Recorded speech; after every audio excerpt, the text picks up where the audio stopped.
The door did not open. It surrendered. A low, guttural groan of rusted steel giving way, the kind of sound a building makes when it has finally accepted its own decay, swallowed whole by the dead corridor beyond. No echo, no response, just the suffocating quiet of a tenement that had long since stopped expecting anything good to walk through its doors. Park Kayubong was not good. He had never been good. But tonight, for the first time in 23 years of building his empire on the wreckage of other men's spines, he was something far more dangerous than good or evil. He was dying. He crossed the threshold the way a dynasty ends, not with a battle cry, but with a wet, ragged exhale that tore at the lining of his lungs and echoed in the hollow of his own ribcage. His shoulder caught the doorframe. His palm found the peeling wallpaper. The corridor tilted, and he let it, redistributing his weight with the last reserves of a body that had been told, in very clear and very final terms, that its debt was due. The bullet had entered clean. Nothing about what followed had been.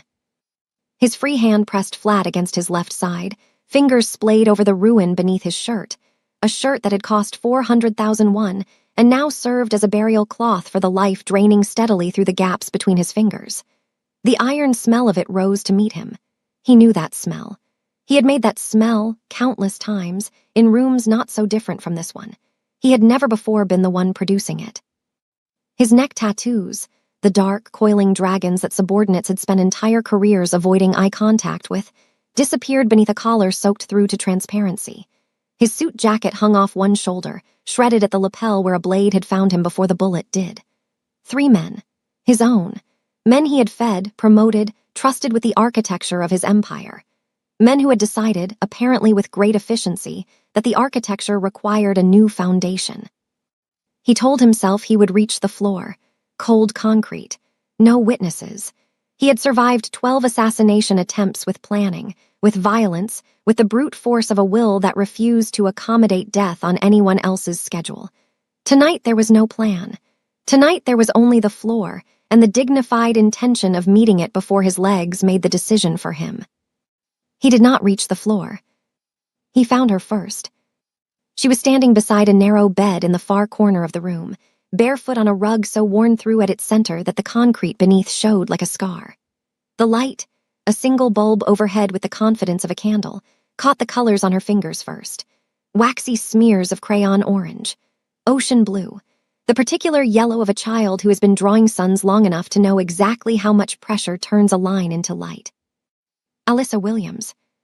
Kayubong's predatory eyes, the eyes that subordinates described in hushed terms as having no warm center, only a cold and calculating iris that cataloged threat and utility and nothing else, swept the room in the half-second before his vision blurred again.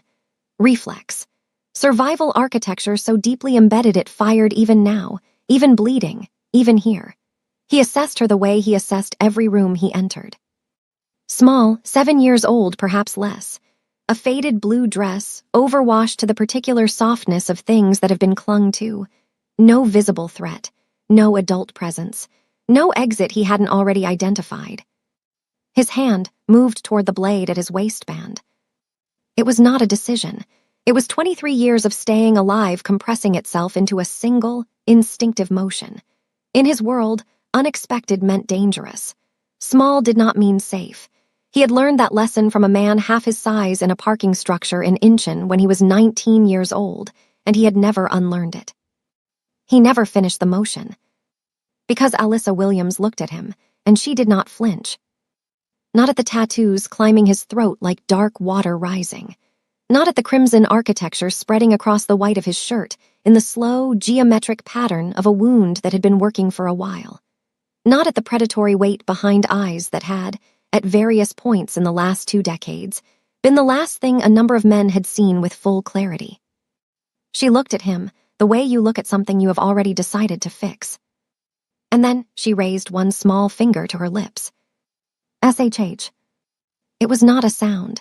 It was a transfer of authority, issued without theater, without hesitation, with the total executive certainty of someone who understood that the corridor behind him was still listening. Her eyes moved past his shoulder, into the dark of the hallway beyond the open door, reading it the way he read exits. Then they returned to his face, and they did not waver. Park Kayubong, who had silenced rooms by walking into them, who had ended arguments by exhaling, stood in the doorway of a basement apartment and felt the word die in his throat before it had formed. He did not speak. He did not strike. He did not fully understand in that specific moment why neither of those things happened. Later, in the days that followed in the strange, suspended half-life of that basement, when he had enough stillness to excavate the moment, he would understand it as the first genuine surprise of his adult life. A man who trades in fear develops a comprehensive taxonomy of human response: screaming, freezing, running, begging. He had cataloged all of them so thoroughly they had stopped registering as human and started registering as data. He had no category for this. For a child who looked at a bleeding monster and saw, apparently, a scheduling problem she intended to solve. Alyssa stepped toward him, one bare foot then the other, moving across the threadbare rug with the particular efficiency of someone who did not believe in wasted motion. She pressed her small shoulder beneath his arm, the arm not holding his wound, and her frame buckled slightly under the redistribution of weight before it steadied. She was stronger than she looked. Or perhaps she was simply more committed than he was, which, at this particular moment, was a low bar. She guided him toward the bed. He let her.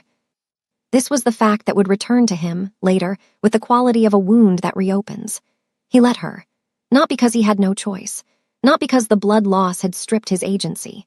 In the 5 steps between the doorframe and the faded quilt, he made a decision not with thought, but with something older than thought, to be led. By 7 years of age and crayon-stained fingers and a gravity that should not have fit inside a child's face. He collapsed onto the mattress, and the ceiling swam. Above him, through the concrete and the plumbing and the indifferent architecture of the building, the bass from the gilded dragon pulsed in a muffled, rhythmic thud. The heartbeat of the empire he had bled to build. Still beating, still indifferent to the fact that its king was currently horizontal on a child's quilt, staring up at water stains on a basement ceiling, while life continued to leave him through the gaps in his fingers. The room smelled like old crayons, like laundry soap still warm from a dryer at the end of its life, like something so ordinary and clean that it sat against the iron smell of his wound, the way silence sits against a scream. His hand found the blade at his waistband. Reflex again. The last reflex of a man whose body had not yet received the message that this room did not operate by his rules. Alyssa caught his wrist.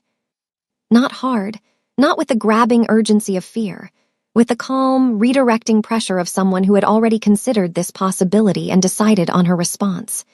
She moved his hand away from the knife, away from the waistband, down to the quilt, and released it. Then she turned, crouched beside the bed, and retrieved something from the floor. She placed it in his open palm.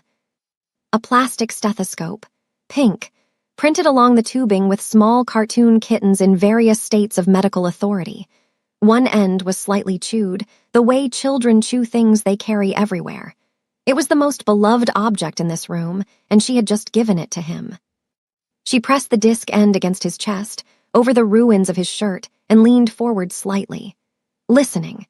Her face arranged itself into an expression of focused, professional concern that belonged on someone 4 decades older, and she nodded once, a small, decisive nod, the nod of a diagnosis being filed.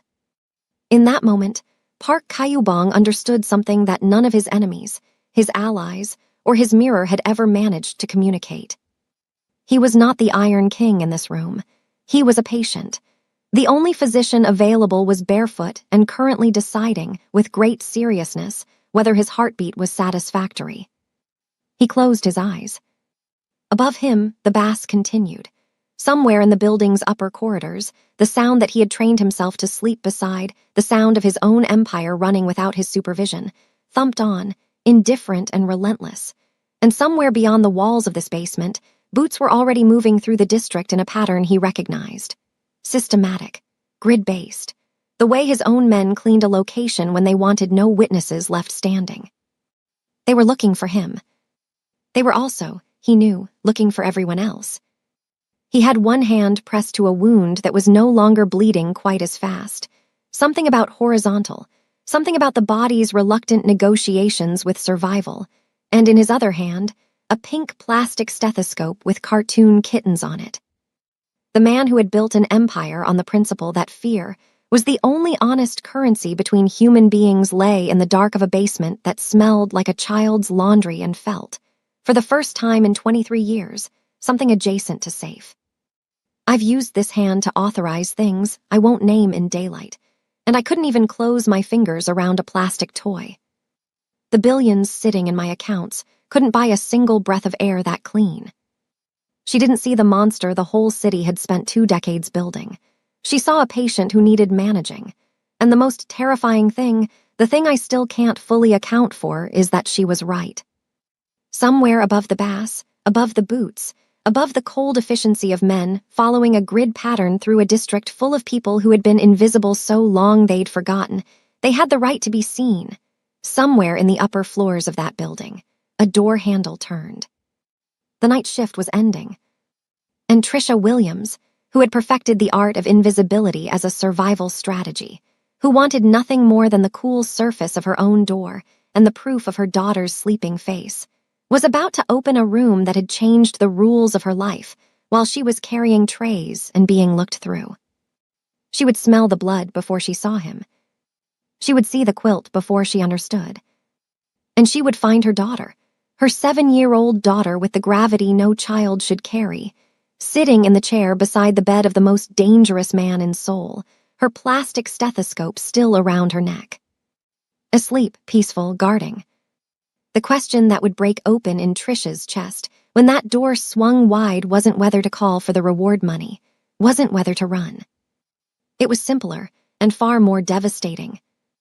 How long has my daughter been this brave, and how did I not know?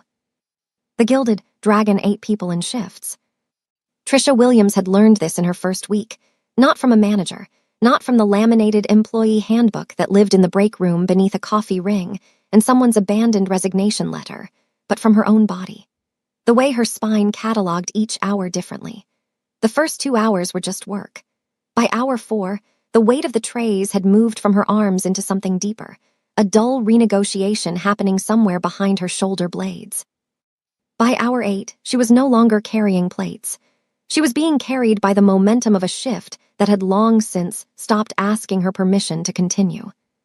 She took the stairs instead of the service elevator because the elevator had a mirror, and she had learned, some months ago, that there was a particular kind of exhaustion that you should not look directly at. 4 flights. The bass from the club above diminished with each landing, not disappearing, but retreating, the way a headache retreats when you finally step out of the noise that was causing it and realize how much of yourself you had been clenching against the sound. By the bottom flight, it was a ghost of a vibration in the handrail. A reminder that the city above her was still consuming, still indifferent, still gloriously unaware that the woman carrying its champagne flutes had not eaten a full meal since Tuesday. She had given the last of the ramen to Alyssa. This was not a sacrifice she had named or dramatized, even inside her own head. It was simply a mathematics she performed automatically now, the same way she automatically chose the chair with the uneven leg at work so no one else had to sit in it. Trisha Williams had been making herself smaller and quieter and less present for long enough that the habit had dissolved into personality. She was invisible by practice, invisible by necessity. Invisible in the specific way that a woman becomes when the city has looked through her enough times that she begins to wonder if the city might be right. She reached the bottom landing. The corridor greeted her the way it always did, with the particular silence of a space that exists between other spaces, belonging to no one and therefore holding the cold of the concrete without any warmth to offset it. The single bulb at the far end had been flickering for 11 days. She had reported it. No one had come. She navigated the familiar darkness without adjusting her pace, her key already between her fingers, the particular muscle memory of a woman who had lived at the bottom of things long enough to know every texture of the way home. She noticed the door first. Not open, not ajar, just wrong. The specific wrongness of a threshold that has been disturbed recently, the frame not quite settled back into its usual resignation. Trisha's hand slowed on the key. Not fear, not yet. Just the body registering data before the mind has assembled it into a conclusion. She pressed the door open. The smell arrived before the light adjusted.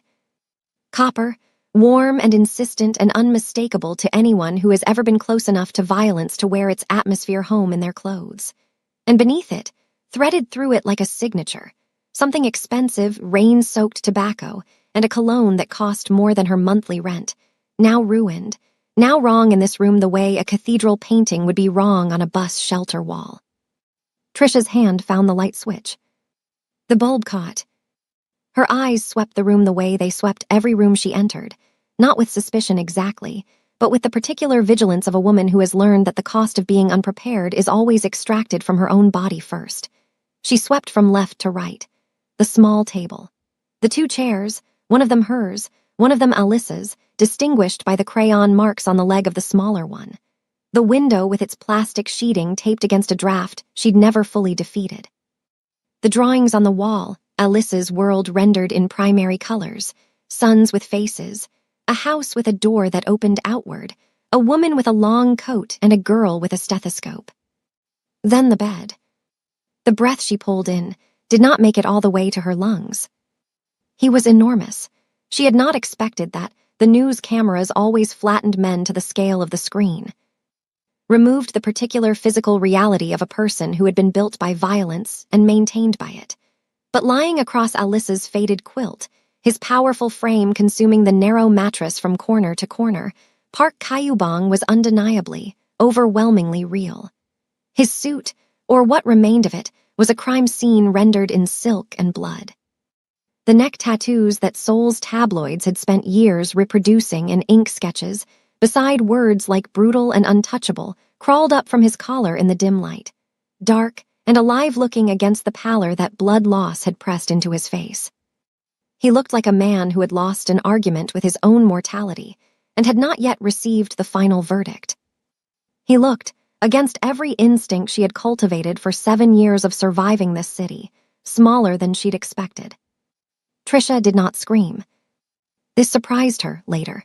Not in a proud way, not in the way of a woman congratulating herself on composure, but with a kind of distant curiosity, the recognition that her body had made a calculation she hadn't consciously authorized.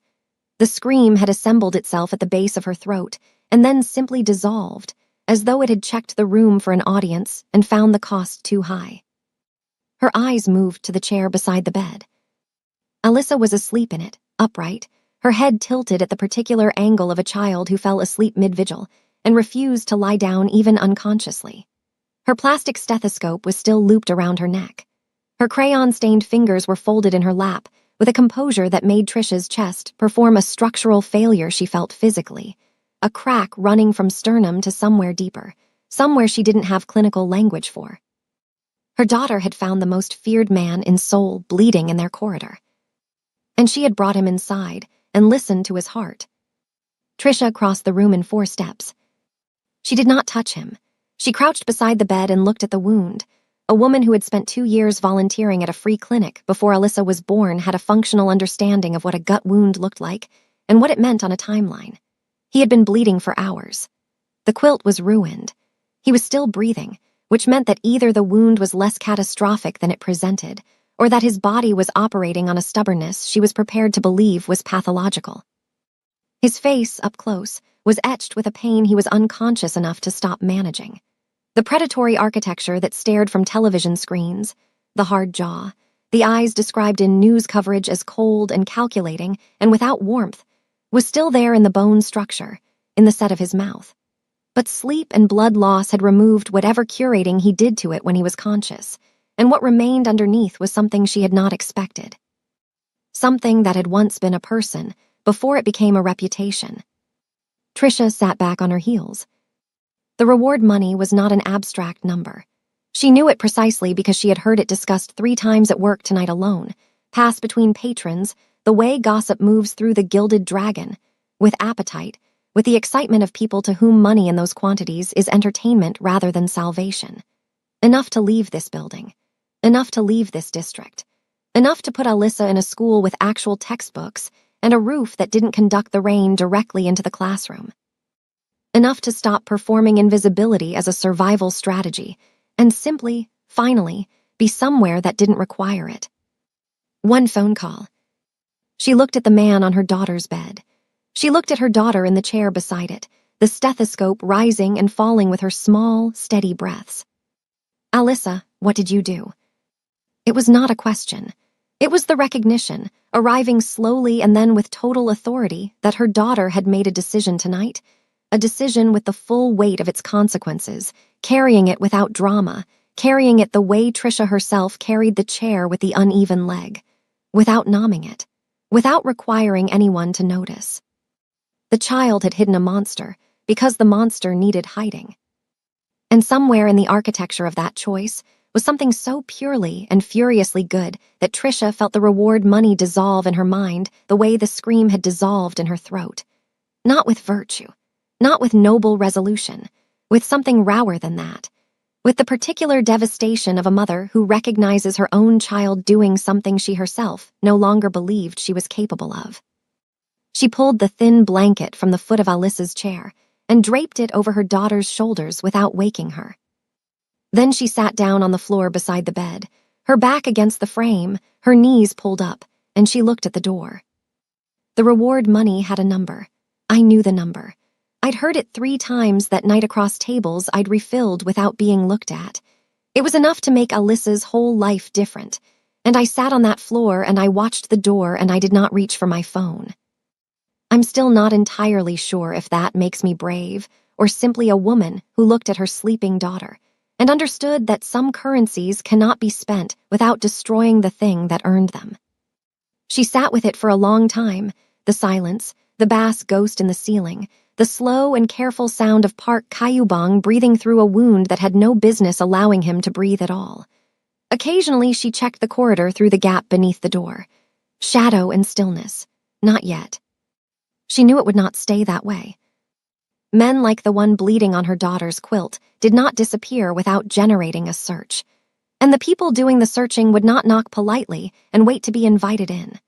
They would come through doors the way doors were meant to be come through, with speed and decisiveness, and a total indifference to the lives arranged on the other side. She was still sitting on the floor when his breathing changed. A shift in the rhythm, shallower, faster, the body renegotiating something. His hand moved against the quilt, fingers spreading and then closing around the fabric the way a person grabs for something solid when solid things are becoming theoretical. His eyes opened. They were exactly what the news coverage had failed to prepare her for. Not cold, not calculating, just present and in tremendous pain, and for the duration of the 3 seconds before he had fully assembled where he was and what the parameters of his situation required, completely unguarded. He found her face in the dim light. She did not move, did not reach for her phone, did not arrange her expression into anything other than what it actually was, a woman who had made a decision she hadn't fully finished making, looking at the consequences of her daughter's mercy and trying to determine what came next. His voice, when it arrived, was barely architecture, gravel and effort, 2 words. The girl. Not who are you, not where am I, not the dozen self-preserving questions a man in his position should have prioritized. The girl. Trisha held his gaze for a long moment. Then she looked at Alyssa, still asleep, still upright, the stethoscope catching the dim light, her small face arranged in the particular piece of a child who has done exactly what she intended to do and has no complicated feelings about it. She's fine, Trisha said, quiet, level. The voice of a woman who had learned that tone was sometimes the only wall between a room and what wanted to enter it. She's sleeping.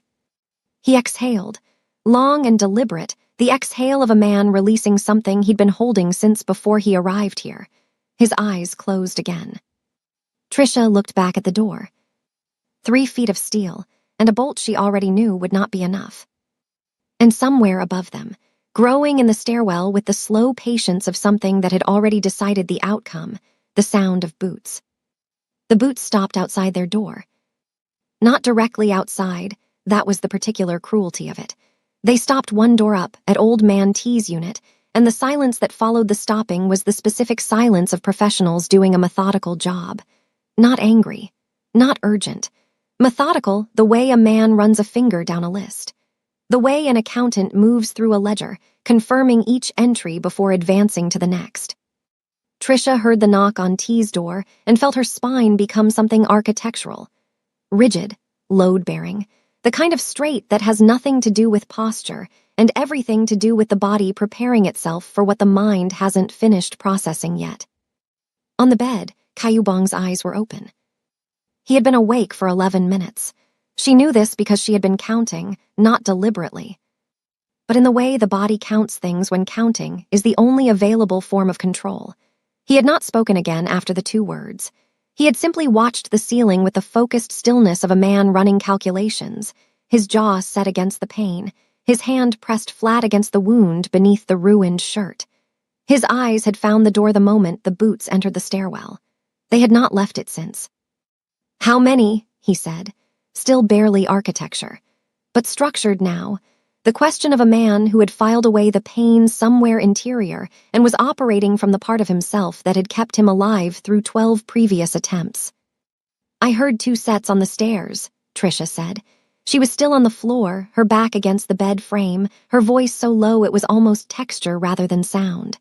"Could be more in the corridor." He absorbed this, nodded once, the nod of a man confirming data. In the chair beside the bed, Alyssa slept. The knock on T's door produced a muffled exchange. Trisha could not make out words, only tones. The visitor's tone was even, pleasant almost, the particular pleasantness of something very dangerous that has learned to front-load calm, because calm opens doors that force cannot. T's tone was brief, cooperative in the way of a man who has survived enough of the city to know which questions don't require deliberation. Then silence again. Then footsteps, resuming their position in the ledger. Moving down. Trisha felt Kayubong's hand find her shoulder from above, not grabbing, not urgent, just the brief weight of contact, and when she looked up at him, his eyes were communicating something that his voice couldn't risk amplifying. He tilted his head toward the far wall, toward Alyssa. "Wake her up." Every instinct Trisha possessed as a mother assembled itself into a single coherent objection. But beneath it, and arriving faster than she wanted to acknowledge, was the understanding that a sleeping child startled awake by a knock was a liability that none of them could afford. She rose from the floor in one silent motion, crossed to the chair, and placed her hand on Alyssa's arm. Alyssa's eyes opened immediately. Not with the groggy, blinking confusion of a child surfacing from deep sleep, with a completeness, a rapid, total return to full presence, that Trisha had noticed before in her daughter and never quite found words for. As though Alyssa had not been fully asleep at all. As though some part of her had simply been waiting with her eyes closed, managing her rest the way you manage a resource you cannot afford to waste. She looked at her mother, then at the door, then at Kayubong. She did not make a sound. The knock came 3 seconds later. 3 raps, even, spaced with the patience of someone who was not operating on urgency, because urgency implied the possibility of failure, and this person had not budgeted for failure. The room held its breath. Kayubong's hand had found the edge of the mattress, pressing himself upright against the wall behind the bed, with a controlled, agonizing slowness that produced no sound and cost him considerably. She could see it in the locked set of his jaw, in the white at his knuckles. His other hand pressed the wound. His eyes were on the door with the flat, absolute focus of a man who has reduced the room to a tactical problem and is solving it in real time. Trisha was beside the door, not touching it, her hand at her side, her breathing managed to near nothing. Alyssa was standing in the center of the room. This was not where Trisha had left her. She had left her in the chair, but Alyssa had moved, silently and with complete intention, to the center of the room, and she was holding something. A sheet of paper, A4, slightly curled at the edges from being rolled and unrolled, covered in the dense and serious imagery of a child who draws not for pleasure but for documentation. Trisha recognized it. Alyssa had worked on it for 3 days the previous week, adding to it each evening with the focused deliberateness she brought to everything she considered important. She had called it, when Trisha asked, the monster map. A taxonomy of the things she had apparently decided needed to be recorded. Large, dark figures with sharp edges and angular bodies, rendered in heavy black crayon with red details that a child who had lived at the bottom of this building, had absorbed from the ambient atmosphere of a life adjacent to the gilded dragon's overflow. Faces without softness, hands that were more like weapons than hands. It was, Trisha had thought at the time, an unsettling piece of work for a 7-year-old. She understood now that it had been preparation. The knock came again, 3 raps, identical spacing. Then a voice.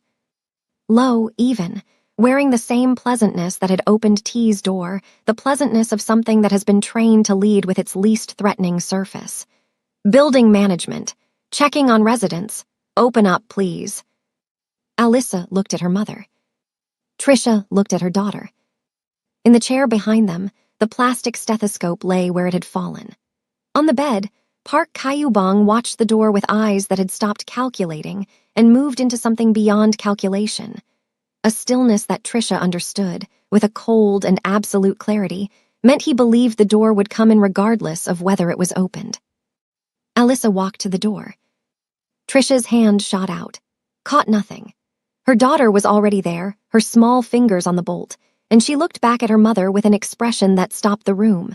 Not a child asking permission, not a child seeking reassurance, but a child communicating a plan with the compressed efficiency of someone who does not have time for the full explanation and trusts that the demonstration will serve. She held up the drawing. Then she opened the door 4 inches. The bolt chain snapped taut. The man in the corridor was large. This was Trisha's first and most total impression, not his face, which was partially shadowed and partially constructed from the particular blank architecture of someone who has worn professional neutrality long enough that it has replaced whatever was there before. Not his suit, which was dark, and without the spectacle of violence even as it implied it absolutely. Just the fact of him, the space he occupied in the corridor, the way his presence made the 4-inch gap feel like an aperture. His eyes moved to Alyssa. Something shifted in them, not warmth, not hesitation exactly, but the minute recalibration of a man whose operational planning had not included this specific variable.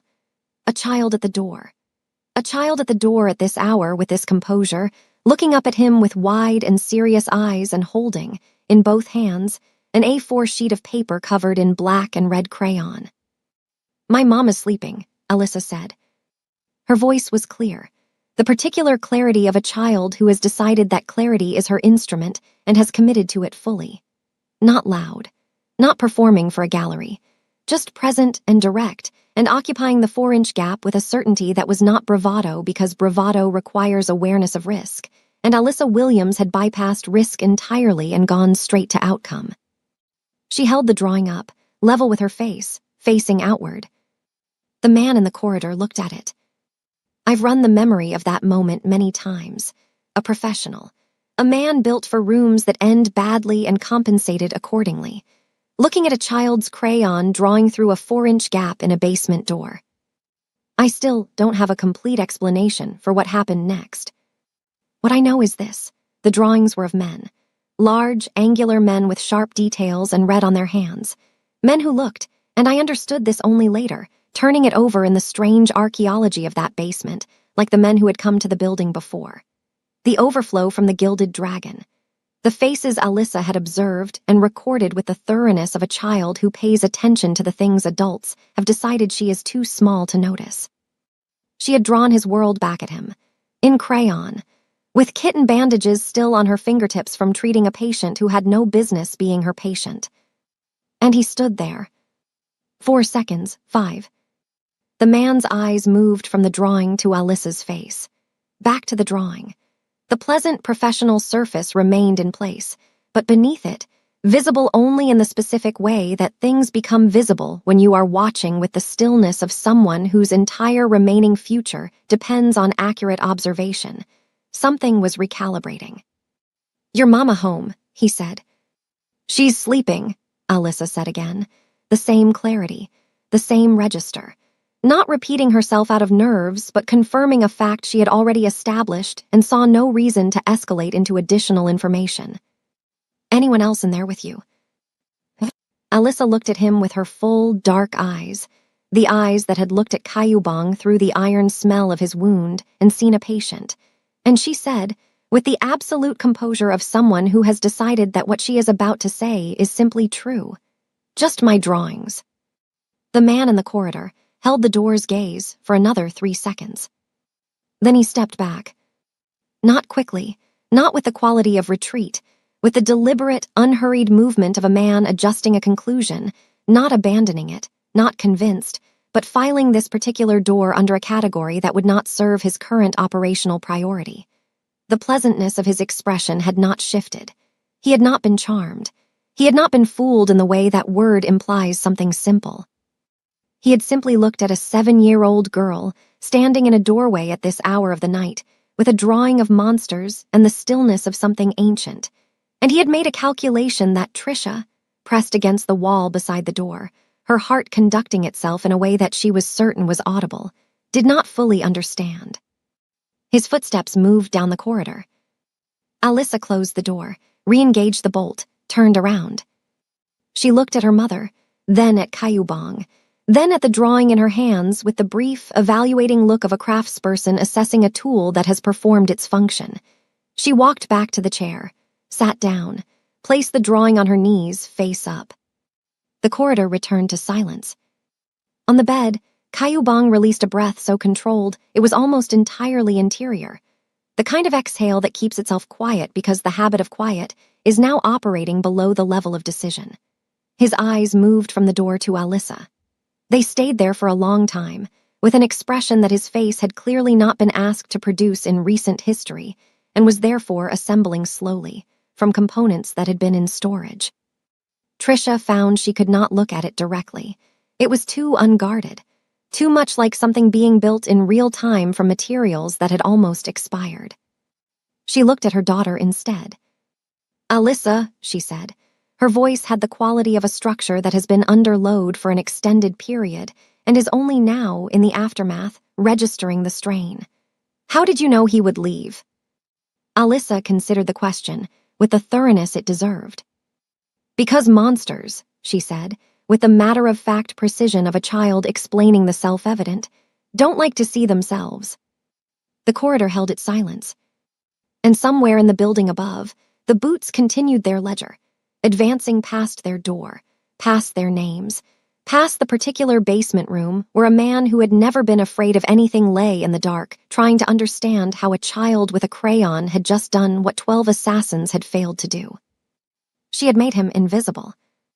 And the question that would sit in the silence long after the boots had gone, the question that Trisha turned over, that Kayubong would carry into whatever remained of his survival, was not whether the man in the corridor had believed Alyssa. It was whether he would come back when he did the math. Morning arrived in the basement the way it always did, not with light, but with sound.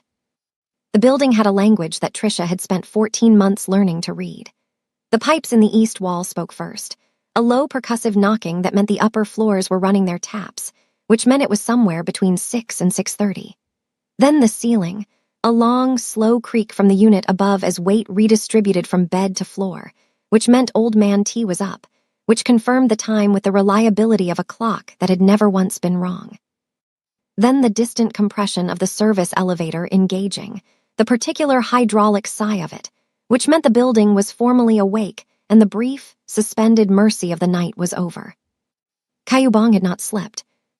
Trisha knew this because she had not slept either, and in the hours between the boots leaving and the pipes beginning their testimony, the room had held the particular quality of two people maintaining a mutual and unspoken agreement to remain conscious, not communicating, not requiring anything of each other. Simply both being awake in the same space, managing the dark, listening to the building with the focused attention of people for whom the building's sounds had temporarily become the most important data available. The wound had slowed. She was certain of this in the pragmatic, non-clinical way of a woman who had watched it for hours and understood what the progression of a crisis looked like.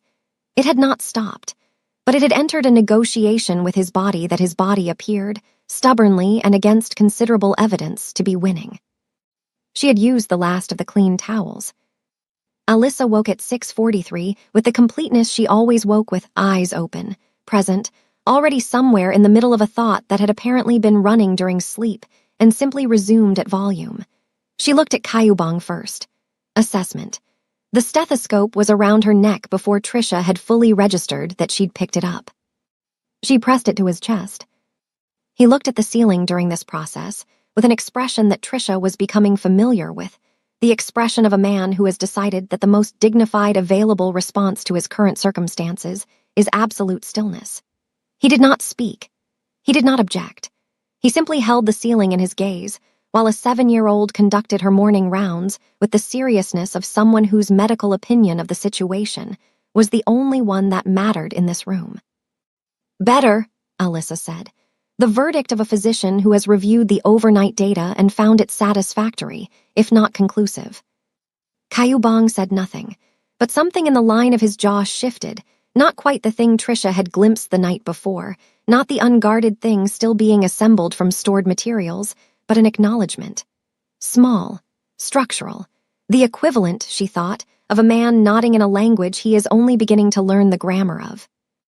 Alyssa replaced the stethoscope around her neck and moved to the small table in the corner that served as everything, desk, dining surface, the geography of their shared daily life rendered in 4 square feet of scarred wood. She arranged her crayons with the focused efficiency of someone beginning a workday. She had homework. She would do the homework. The fact that a bleeding man occupied her bed, and the building had been combed by professionals in the night, did not appear to have altered her sense of what the morning required of her. Trisha watched her daughter and felt the particular quality of love that has no adequate language, the kind that arrives as a physical sensation in the sternum, adjacent to pain. Then she opened the cupboard. The inventory was brief, because the inventory was always brief. 2 packets of instant ramen, which had been 3 packets yesterday. She had used one during the week's middle when the calculation had run particularly tight, and she'd told herself she'd replace it before it mattered. Half a bag of rice that was closer to a third of a bag if she was being precise, which she was, because precision in this context was not a personality trait but a survival requirement. A single egg, 4 tea bags. The bottle of soy sauce that was perhaps one serious meal away from empty. The kind of empty that announced itself with a hollow sound when you moved it, but continued to provide just enough to make the gesture of seasoning. Trisha looked at this for a moment. Then she took out 1 packet of ramen. She ran the water, put the pot on the small electric burner that had one functional setting, not high, not low, just the temperature it had decided on years ago and maintained with the stubbornness of something that has stopped accepting feedback. She broke the noodle block in half over the pot and watched it begin to separate in the water, the compressed brick slowly releasing into its component strands with the particular leisure of something that knows it has no reason to hurry. She felt him watching her. Not Alyssa. Alyssa was moving a yellow crayon across paper with the focused deliberateness of a child completing a sun. Kayubong. She could feel his attention from the bed the way you feel a change in air pressure, not intrusive, not demanding, just present. The eyes of a man who has spent decades reading rooms and cannot stop even when the room is a basement, and the transaction occurring is a woman deciding how to divide a single portion of instant noodles. She did not look at him. She knew what the cupboard contained. She knew what it did not contain. She knew the precise arithmetic of what was in front of her. And she performed it in the time it took the water to reach its lukewarm maximum. The one setting, the setting that was never quite enough but always, eventually, sufficient. When the ramen was ready, she poured it into the single bowl that Alyssa used, the one with the chipped rim that Trisha had never replaced because Alyssa had decided the chip gave it character and had drawn a small face on the chip in permanent marker so that it was now a feature rather than a flaw. She set it on the table beside the homework. She placed the spoon in it. "Ate," she said. Alyssa looked up from the sun, looked at the bowl, looked at her mother. "You're not eating." "I ate at work," Trisha said. She had not eaten at work. She had eaten half of a bread roll that a patron had left untouched and that the kitchen staff distributed among themselves in the way of people who have developed a dignified and wordless system for sharing the margins of other people's excess. Half a bread roll at 11:30. That was the inventory of her last 20 hours. "You should eat with me," Alyssa said. the tone of a child who has not yet decided whether to accept the answer she has been given or to continue the interrogation. "I had something big," Trisha said. "I'm not hungry yet. Eat before it gets cold." It was not going to get cold. The one setting did not produce food capable of retaining heat with any ambition. But Alyssa picked up the spoon, and the interrogation suspended itself in the way that childhood interrogations sometimes do, not resolved, just filed somewhere for later retrieval. Trisha sat in her chair and watched her daughter eat. She kept her face arranged in the expression she had developed for exactly this, a specific configuration of features that communicated satisfaction, adequacy, the condition of a woman who has had enough and is now contentedly observing. She had worked on it. It was not a performance she was proud of. It was a performance she was good at, which was a different thing entirely, and the distinction mattered to her in ways she never articulated to anyone. She was very good at the hunger lie. "I have given evidence in 3 languages about the nature of power. I have negotiated across tables where the wrong word ended careers, and sometimes more. I have read every human being who has ever sat across from me with the precision of a man whose survival depended on the accuracy of his reading." I watched Trisha Williams tell her daughter she wasn't hungry. "And I want to tell you that I saw through it immediately. That the man who ruled Seoul's underworld spotted the lie inside the first second and cataloged it with the cold efficiency I cataloged everything. But the truth, the one I'm still not entirely comfortable with, is that I almost missed it. Because she was that good. Because she had practiced that particular lie until it had become indistinguishable from truth. And the only reason I caught it was because I knew what it cost. I have signed documents that moved enough money to feed this building for a decade. And I lay on a child's bed and watched a woman perform the hunger lie with professional precision and felt something in my chest that the bullet hadn't managed to reach. The billions in my accounts were sitting in servers in 3 countries, and I could not put food in a bowl. Kayubong said nothing for a long time. He watched Alyssa eat with the focused pleasure of a child who approaches ramen with genuine commitment. He watched Trisha watch Alyssa with the expression she had constructed. He looked at the cupboard, which Trisha had not fully closed, the door hanging open at the angle of something that has been opened and shut too many times to maintain conviction, and he saw what was on the shelves. He had grown up in a coastal town on nothing. He knew what almost empty looked like. He knew the specific geometry of a cupboard that has been managed with care and has reached the limit of what care can do. He looked at his hands. The rings were still on them. He had lost the jacket, lost the watch somewhere in the corridor or before it, but the rings remained. Heavy, architectural things. The kind of objects that exist to communicate a specific and unambiguous message about the person wearing them. The dragon's signet on his right hand alone contained enough gold to change the arithmetic of this room for a year. His hands were also, currently, largely useless. The left pressed against his wound. The right lacked the strength for anything requiring grip. He was a man in possession of significant resources and no capacity to access them, lying in a room where the gap between what was needed and what was available could be measured in a single packet of ramen. He looked at Trisha. She was still watching Alyssa with the constructed expression, but now, with the particular attention he was extending to her, he could see the edges of it, the places where the performance and the reality were not quite flush, the slight tension at the corner of her mouth, the way her eyes held a warmth for her daughter that was completely genuine and behind which, if you knew to look, the hunger was visible, not dramatic, not collapsing. Just present, the way cold is present in a room without insulation, quietly, consistently, without requiring acknowledgement to be real. He thought about the servers in 3 countries. He thought about the accounts that had been accruing interest through the entire night he'd spent bleeding on this bed. He thought about the specific helplessness of a billionaire who could not fill a bowl. Alyssa looked up from her homework, a spoon of noodles halfway to her mouth. She looked at Kayubong, then at the ramen, then at her mother, then back at the ramen with the focused deliberation of someone performing an internal calculation. She stood up. She carried the bowl to the bed. She held it out to him. "You should eat some," she said. "You lost blood. Blood needs food to come back." The medical logic was impeccable. The gesture was something beyond logic.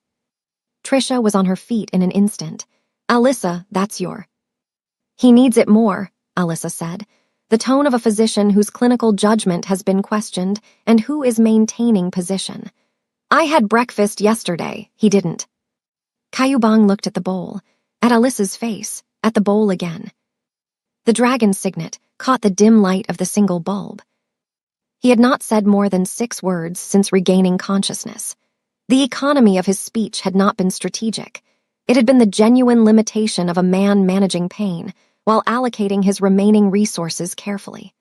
But now, he looked at this child holding out her food with the certainty of someone who has decided that the right thing and the obvious thing are the same thing, and something in the economy broke. "Your mother," he said, his voice still gravel in effort but deliberate. "Give it to your mother." Alyssa turned to look at Trisha. Trisha looked at Kayubang. He held her gaze with the flat directness of a man who has decided that the performance they are both maintaining has run its useful length. Not unkind, not demanding, simply accurate in the way of someone who has seen the hunger lie performed at close range and is declining to pretend otherwise. "I had something big," Trisha said, automatic, the reflex of a practiced thing. "No," Kayubang said, "you didn't." The room held the weight of it. Alyssa looked between them with the evaluating attention of a child watching 2 adults navigate a truth that has been in the room longer than either of them has acknowledged it. Then she carried the bowl back to the table. She took the spoon. She divided the remaining noodles with the seriousness of a surgeon, roughly half, as even as the bowl allowed, and she brought one portion back to the table in front of her mother's chair. She placed it down. She sat back in her own chair. She picked up her crayon. "Now we both eat," she said, the matter settled, court adjourned. Trisha sat down. She looked at the noodles in front of her. She looked at her daughter, already drawing again, the stethoscope swinging gently with the movement of her arm. She picked up the spoon. The sound she did not make, the sound of a woman arriving, after a long transit, at the specific threshold of being seen by the people she had been trying to protect from seeing her, was louder, in the quality of that room, than anything the building's pipes had produced all morning. Kayubang looked at the ceiling. The dragon's signet caught the light again, and this time he turned his hand over so that it faced the quilt instead. As though the weight of what it represented had shifted from asset to indictment, and he needed a moment before he could decide which one it was going to be. Somewhere above them, a door opened and closed.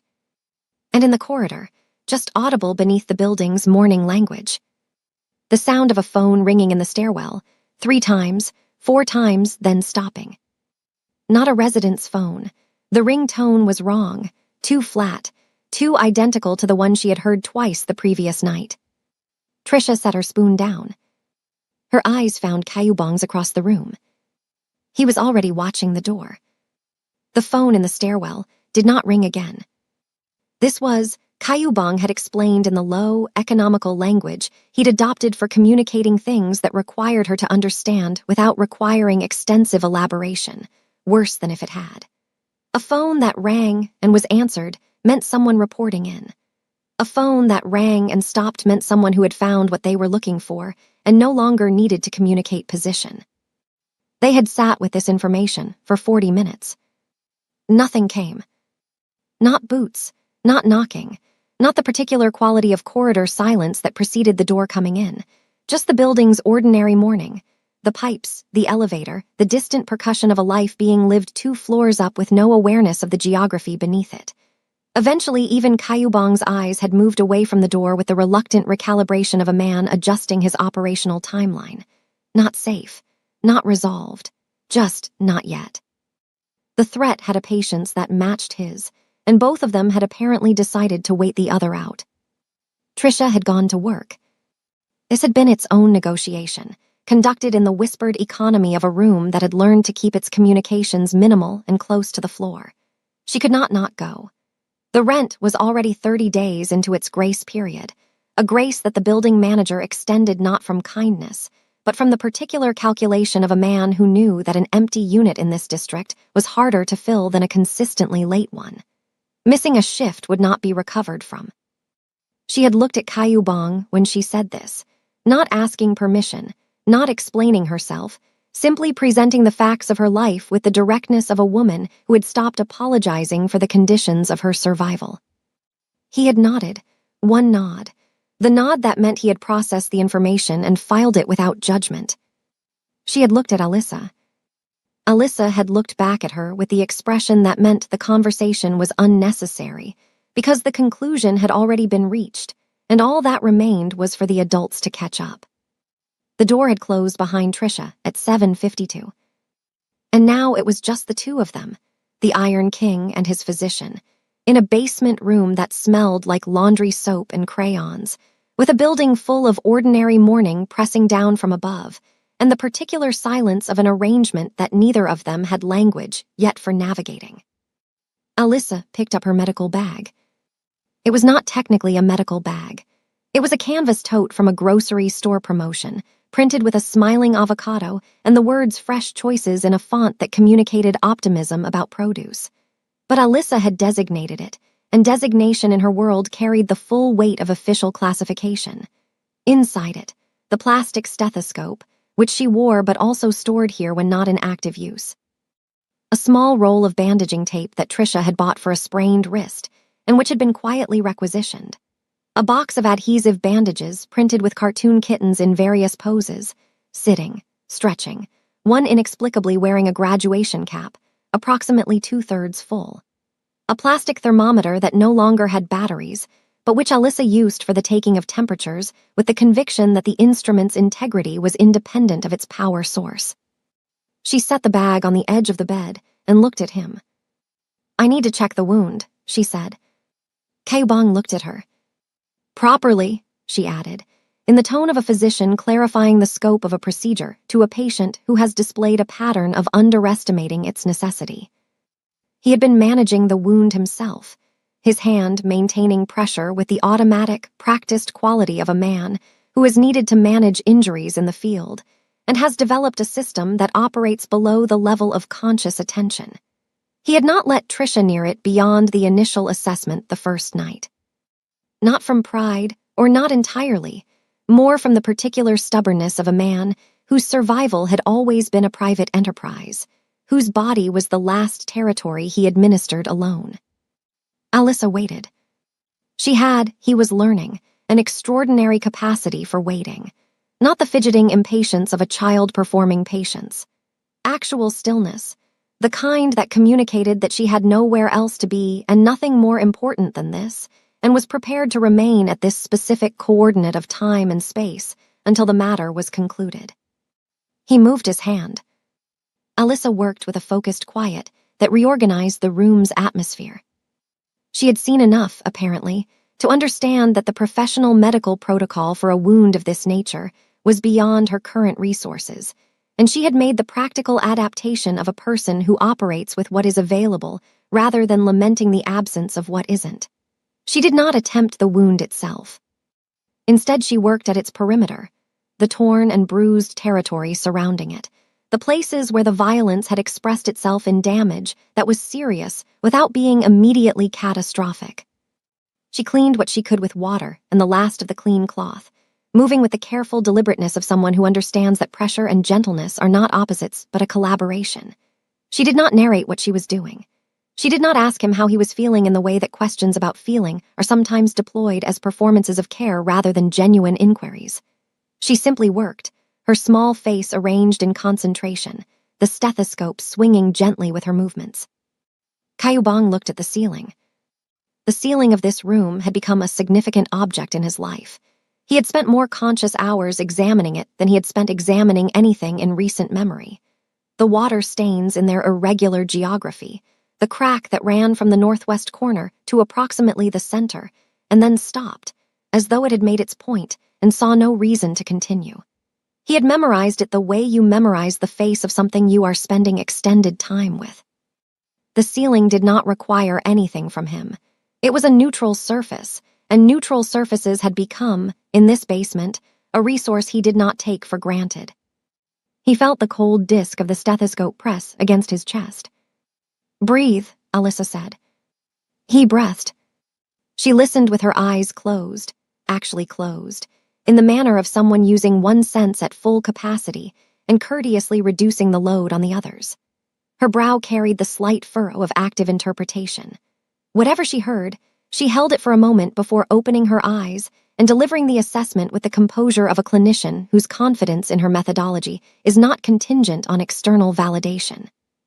"Your heart sounds like it's arguing with itself," she said. He looked at her. "But it's still talking," she added. "That's good. I've had physicians. Good ones, men and women who charged fees that reflected the premium of being the person a man like me trusted with the information of his own body. They had instruments, degrees hanging in offices designed to communicate authority. They spoke in the language of clinical distance, which is the language of people who have learned that proximity to their patients' actual lives is professionally inconvenient. Not one of them told me my heart was arguing with itself. Not one of them made the arguing sound like evidence of something worth preserving. I have bought companies. I have funded the kind of violence that gets written up in police reports in language designed to make it sound impersonal. And I lay on a faded quilt while a 7-year-old pressed a plastic toy against my chest and told me my heart was still talking. I didn't have a single word for what that cost me to hear. The bandages came next. Alyssa opened the box with the reverence of someone accessing a significant resource and considered her inventory with appropriate gravity. The kittens on the bandage wrappers observed this process from their various poses: the sitting one, the stretching one, the inexplicable graduate. She selected 3, peeling them with care, and applied them to the peripheral damage with the precision of a person who has thought about placement. They were, objectively, too small. Each bandage covered perhaps a centimeter of the territory it was assigned to. The effect, aesthetically, was of someone attempting to address a structural problem in a building by applying decorative elements. Caillou Bong was aware of this. He looked down at the 3 cartoon kittens now adhered to his ribcage, and he was aware of it with complete clarity. He did not say so. Alyssa stepped back and assessed her work with the evaluating look of a craftsperson reviewing a completed phase. She made a small adjustment to the angle of one bandage, nodded. "You'll need real ones," she said, the acknowledgement of a professional whose tools have reached the boundary of their application. "But these hold the small parts together while the big parts decide." He looked at the bandages, at her. "Where did you learn that?" he said. It came out less like a question than an observation delivered in the form of a question, the phrasing of a man who was not sure what register to use for something he genuinely wanted to know. Alyssa considered this. "I decided I was going to be a doctor when I was 4, she said, with the matter-of-fact quality of someone reporting a fact that has long since passed from decision into simple truth. "So I've been practicing." "Practicing on who?" "Mostly my drawings." A pause. "You're my first real patient." The room sat with this. Caillou Bong looked at the ceiling again, and something happened in his face that the ceiling, being a neutral surface, received without comment. A movement in the jaw. A brief, involuntary thing that arrived and was managed with the speed of a man who had extensive practice in managing involuntary things, but not quite extensive enough for this particular one. He had been someone's first. Not in the way that word was used in his world, not the first target, not the first example made, not the first to receive the particular message that a king sends to establish the parameters of his kingdom. Someone's first patient, someone's inaugural act of a life's work, the first person a future doctor had tried to help. The arithmetic of it sat in his chest, alongside the arguing heart. Alyssa returned the instruments to the avocado bag with the systematic care of someone who takes the maintenance of their tools seriously. She recoiled the bandage tape. She replaced the thermometer. She looped the stethoscope around her neck, where it settled into its customary position with the ease of something that has been worn long enough to have a place. She picked up her crayons. Then she stopped. She turned back to him with the look of someone who has remembered an item on a list they were about to leave incomplete. "Does it hurt?" she asked. He had been asked this before, by the men who inflicted pain on his behalf, who asked it the way one confirms a result, clinically, without investment in the answer. By the physicians with their degrees and their professional distance, who asked it to calibrate medication and document complaint levels. He had always answered in the same register it was asked, functionally, without elaboration, treating pain as a metric rather than an experience. Yes, he said. Not functionally, not as a metric. Just the word, stripped of the architecture he usually built around admissions, delivered into the room with the bare simplicity of something he had decided, in this specific moment, not to manage. Alyssa received it without drama. She did not offer sympathy in the way that sympathy is sometimes deployed as a performance of feeling. She simply nodded, the nod of a physician acknowledging a patient's report and incorporating it into the treatment picture. Okay, she said, I'll sit here then. She pulled her chair to the edge of the bed, not close enough to crowd him, close enough to be present, the precise distance, he thought, of someone who understood that company and intrusion were not the same thing and had calibrated accordingly. She opened her drawing pad. She selected a crayon. She drew. He watched the ceiling. The building moved through its morning above them, the ordinary sounds of lives being lived without awareness of the basement's particular suspended reality. The crack in the ceiling ran from northwest to center and stopped. The water stains held their irregular geography. The single bulb maintained its commitment to its one setting, neither more nor less than it had ever offered. After a while, Alyssa held up her drawing. It was him. Recognizably, the dark lines at the throat, the suggestion of a suit, the horizontal arrangement of a man on a bed. But in Alyssa's rendering, the tattoos were not dark and coiling and threatening. They were part of a pattern that she had apparently decided was decorative, almost deliberate, like the markings on something that had been made with intention rather than violence. And the face she had drawn was not the face from the television screens, not the face that had emptied boardrooms and communicated the unambiguous message of a man who had constructed himself into something others feared. It was just a face, tired and present and belonging to a person. I'm putting it on the wall, she said, so you have somewhere to look besides the ceiling. She stood on the chair. She pressed the drawing to the wall beside the others, the sun's, the house with the outward opening door, the woman with the long coat. She smoothed its edges with her palm and stepped back to assess its placement with the eye of a curator who takes the arrangement of her collection seriously. Kayubong looked at it. At himself, as seen by the only person in Seoul who had looked at him, without deciding in advance what they were going to find.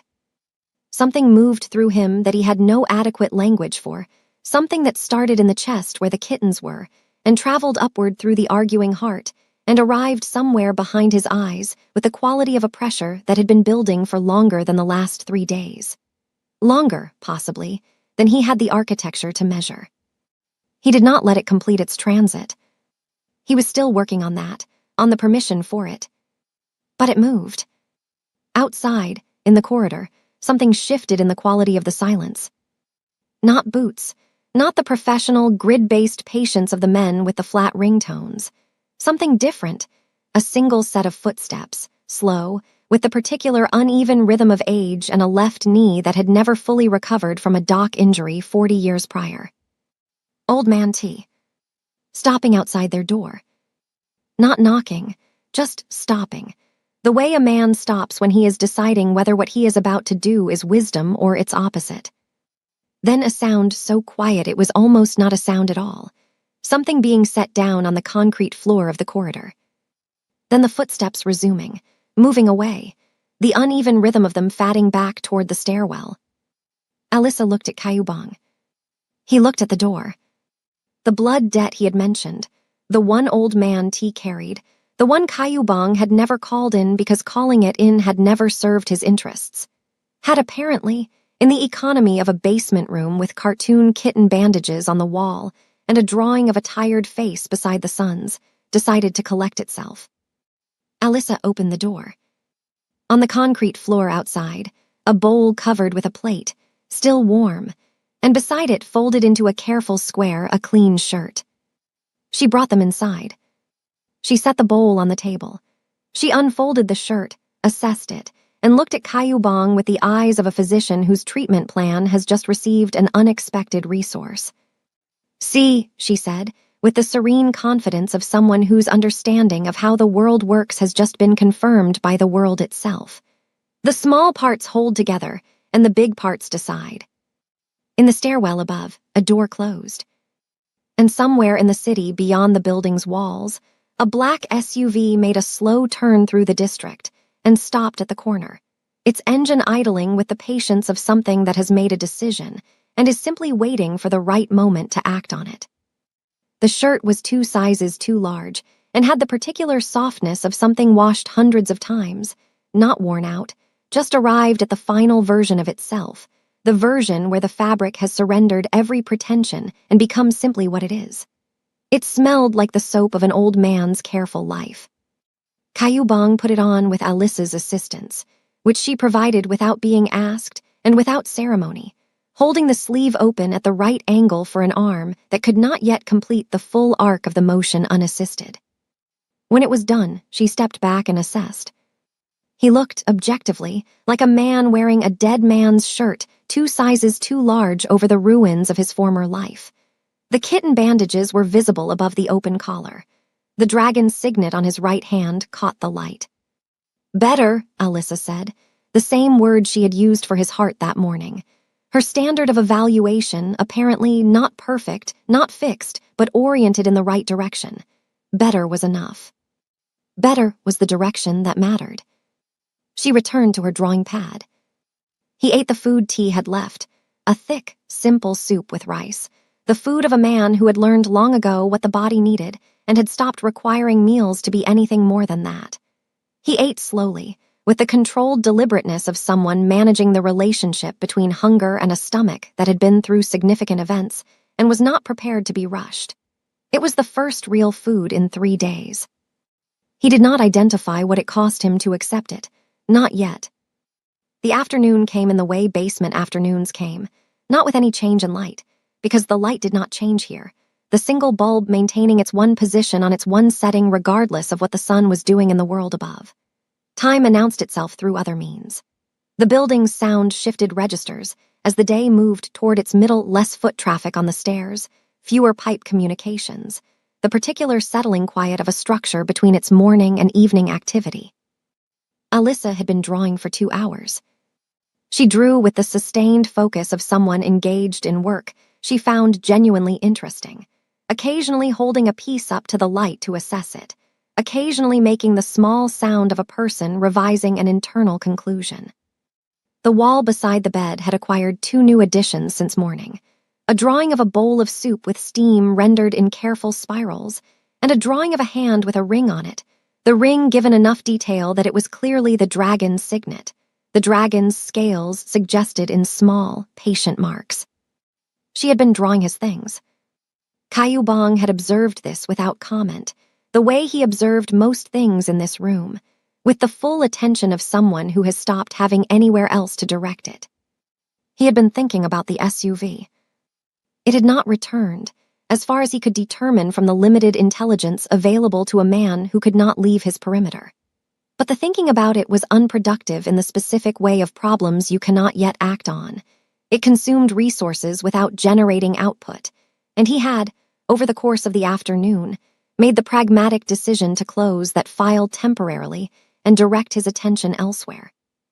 "Ask me something," he said. Alyssa looked up from her drawing pad. He was not, by disposition or practice, a man who invited questions. The invitation surprised him slightly as it left his mouth, the way a door surprises you when it opens inward instead of the direction you expected. But the room had a quality in the afternoon that made the silence feel less like an asset and more like something accumulating, and he found he had grown accustomed to the texture of her voice in a way that the silence was now, by contrast, making audible. Alyssa set down her crayon. She considered him with the evaluating attention she brought to significant decisions. "Where are you from?" she said.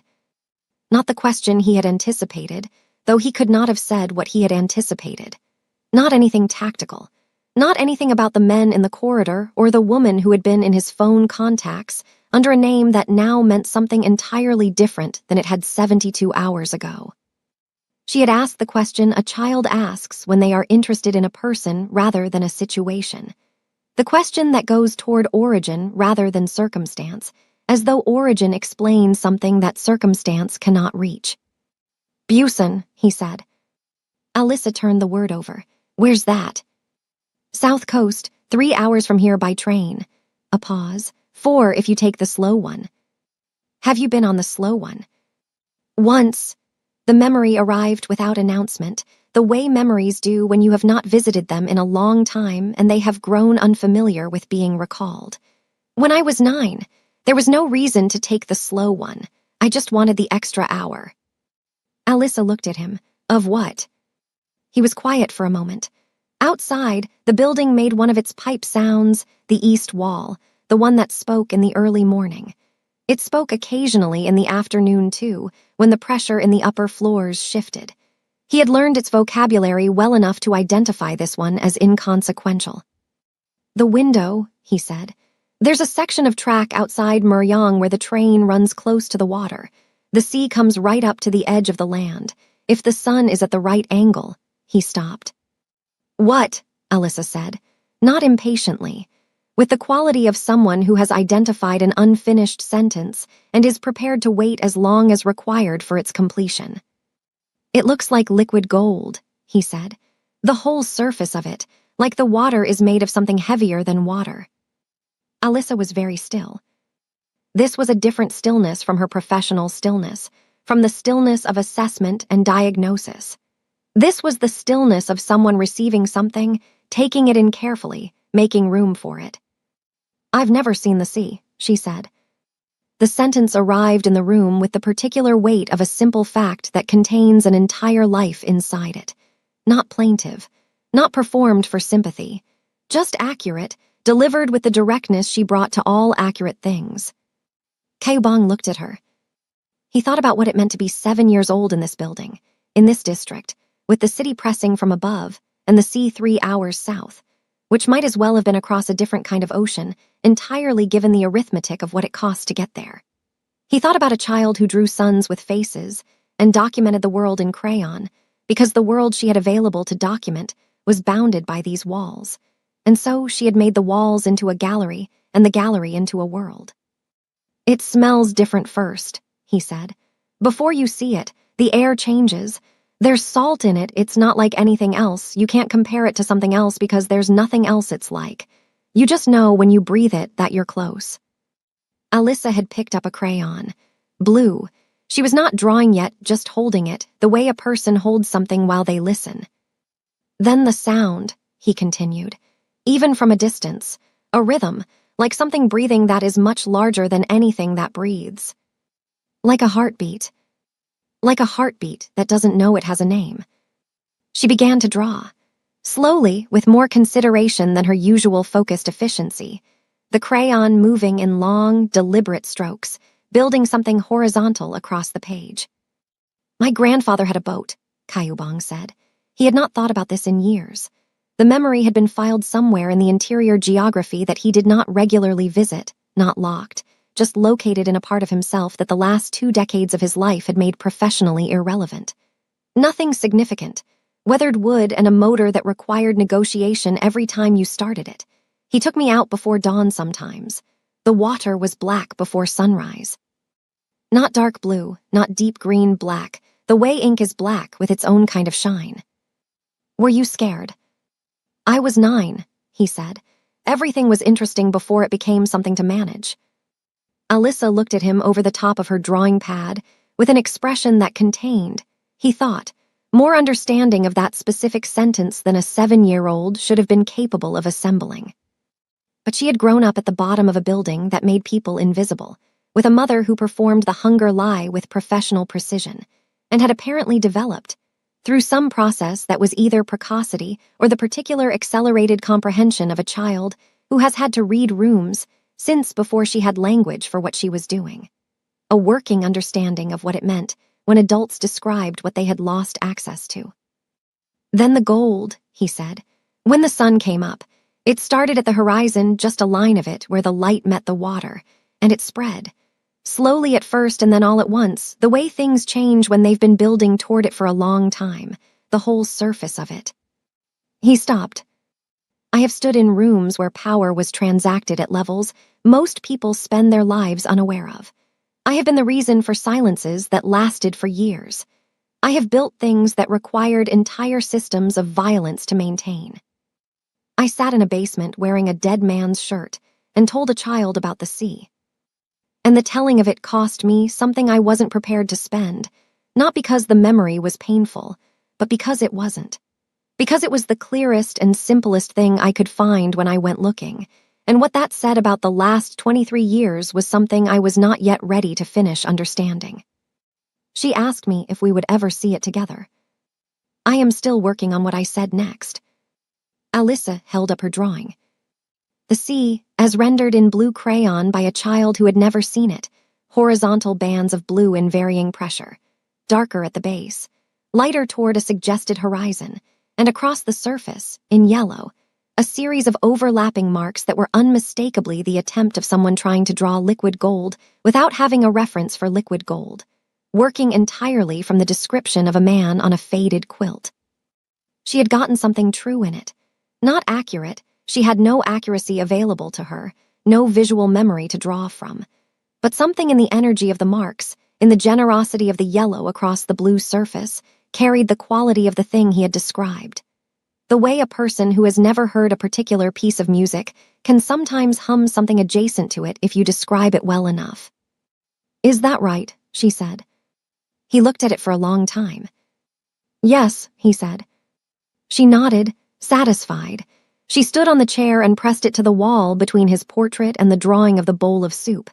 She stepped back and assessed its placement. "When you're better," she said, still looking at the wall with the tone of someone stating a scheduling matter rather than articulating a hope, "you should take us, me and Mama, on the slow train." The sentence occupied the room. Caillou Bong looked at the drawing on the wall, the blue bands and the yellow marks, the horizon that a child had invented from description alone and had gotten true without a reference. "You should take the slow one," Alyssa continued, climbing back into her chair, retrieving her crayon. "So there's extra time at the window." He looked at his hands, the dragon's signet on the right, the fatting ink along the knuckles. Hands that had done the accounting of his empire in the only currency he had believed in, for long enough that the belief had calcified into architecture, load-bearing, structural, not a position he held but a fact of what he was. He thought about the slow train. He thought about the extra hour. "Alyssa," he said. She looked up. "Your mother," he paused, finding the right coordinates for what he was trying to communicate. "She works very hard." "I know," Alyssa said, simply. The acknowledgement of a child who is aware of things she is not supposed to be aware of and has developed the grace not to make that awareness into a burden for the person it concerns. "She deserves to see it too," he said. "The gold." Alyssa looked at him with the full weight of those dark, serious eyes. "That's why I said us," she said. "Me and Mama." A pause, the precise length of a thought being completed. "And you." The single bulb held its one setting above them. The building moved through its afternoon. Somewhere in the city above the district, the ordinary machinery of Seoul proceeded without awareness of or interest in the basement, where a man who had built a kingdom on the premise that fear was the only honest currency between human beings was looking at a child's drawing of liquid gold and feeling the premise become less structural than it had been. Not gone, not resolved, just load-bearing less of the ceiling than it had yesterday. The shift was small, the shift was enormous. He looked at the wall. The sons with faces, the house with the outward opening door, the woman with the long coat and the girl with the stethoscope. His portrait, the tired face, the ink rendered decorative rather than threatening. The bowl of soup with its careful steam spirals. The dragon ring, its scales patient and small. And now the sea, the invented horizon, the yellow marks across the blue, the gold that a child had drawn from nothing but the words of a man who had been 9 years old on a slow train once and had never found a reason to go back. He would find a reason. This was not a decision he announced, even internally, with the formal weight of a resolution. It arrived with less ceremony than that, the way the tide arrives, not as an event but as a condition, the shore simply discovering that the water has come. He would find a reason to go back. He would take the slow train. And then the door at the top of the stairwell opened. Not the ordinary sound of a resident returning. Not Trish's step, which he had memorized by now, her particular rhythm on the stairs, the way her pace changed on the final flight when the weight of the shift had fully settled into her body. This was different in register and in number. More than one. Moving with the coordinated unhurry of people who have a destination and are not concerned about announcing their approach because announcement is, for them, beside the point. Alyssa's crayon stopped moving. Her eyes found his across the room. The drawing of the sea was still damp on the wall above her, the yellow marks not yet fully dry, catching the light in the way that wet crayon catches light, luminous and temporary and real. He was already reaching for the knife that wasn't there. The footsteps stopped at the top of the stairwell. Not continuing down, not retreating, simply stopping with the particular quality of a pause that is not indecision but positioning. The sound of people who have arrived at the outer boundary of their operational radius and are taking a moment to confirm the parameters before proceeding inward. Kaibong counted. 3 sets, maybe 4. The corridor acoustics in this building were imprecise. The concrete absorbed some frequencies and amplified others in a pattern he had not yet fully mapped, and in his current state, he was operating on perhaps 60% of the perceptual capacity he would have brought to this problem under better conditions. But 3 sets, minimum. Possibly a 4th positioned at the building's exterior, which he could not confirm from here, but which his understanding of how this particular operation would be structured suggested was likely. He looked at Alyssa. She was already looking at him. Not with fear. He had not once in 6 days seen fear on her face, and he had begun to understand this not as the absence of an appropriate response, but as the presence of something that had replaced it. Something older than fear in her, something that had grown in the particular soil of a life that had required her to develop resources the world had not budgeted for a child her age. She looked at him with the focused, receiving attention she brought to all situations that required assessment. "Under the bed," he said, low, the word shaped more than spoken. She moved without discussion, without the half-second of processing time most people required between instruction and action. She took the avocado bag. She took the drawing pad. She went under the bed with the swift, silent efficiency of someone who had thought about this contingency, which he understood, with a specific quality of feeling he did not have adequate language for, that she probably had. He was already moving. Moving was the generous word for it. What he was doing was a negotiation between his body's current inventory and the physical requirements of a man who needed to be upright and functional before the stairwell door opened again. He had been horizontal or semi-reclined for 6 days. The wound had stabilized, Alyssa's assessment, confirmed by the pragmatic evidence of him still being alive, and the bleeding having reduced to a level that his body was managing rather than losing. But stabilized was not the same as healed, and the distance between those two conditions announced itself with considerable clarity the moment he pressed his weight onto his feet. He stood. The room tilted, made its point, and then conceded. He found the wall, then the table, then the door frame, not to open it, but to have it, something structural to orient himself against while the room finished its recalibration and he took the full inventory of what he had available. Old man T's shirt, the kitten bandages beneath it, doing their patient, insufficient work. No weapon. He had made peace with this on day 2, when the search of every accessible surface had confirmed that this was a room that did not contain weapons, because it was a room that had never expected to need them. His hands. Whatever remained of the will that had kept him alive through 12 previous attempts, which he was counting on having enough residual authority to manage a 13th. And the ring. He looked at it, the dragon's signet on his right hand, gold, heavy, the scales rendered by a craftsman in Incheon who had worked on it for 6 weeks and charged accordingly. It had been on his finger for 19 years.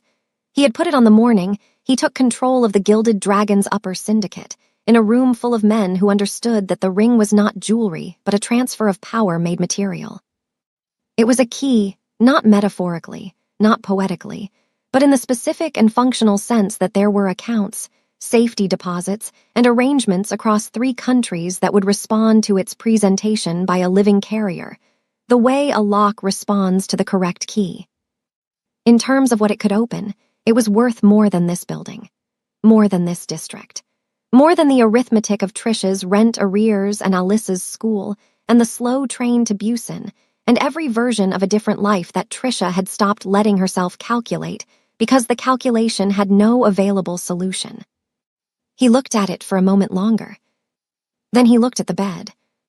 "Alyssa," he said, barely above texture, "come out." A pause.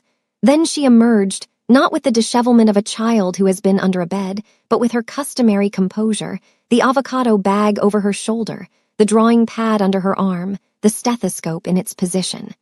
She stood before him and waited. He crouched. The motion cost him.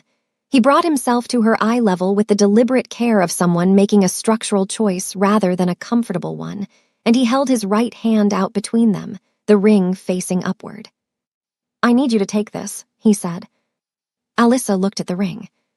She studied it with the thoroughness she brought to all significant objects, not covetously, not with the particular brightness that the sight of gold produces in people who have been without it long enough, with assessment. The same look she gave a wound before deciding how to treat it. "What is it?" she said. "It opens things," he said. "Accounts, doors.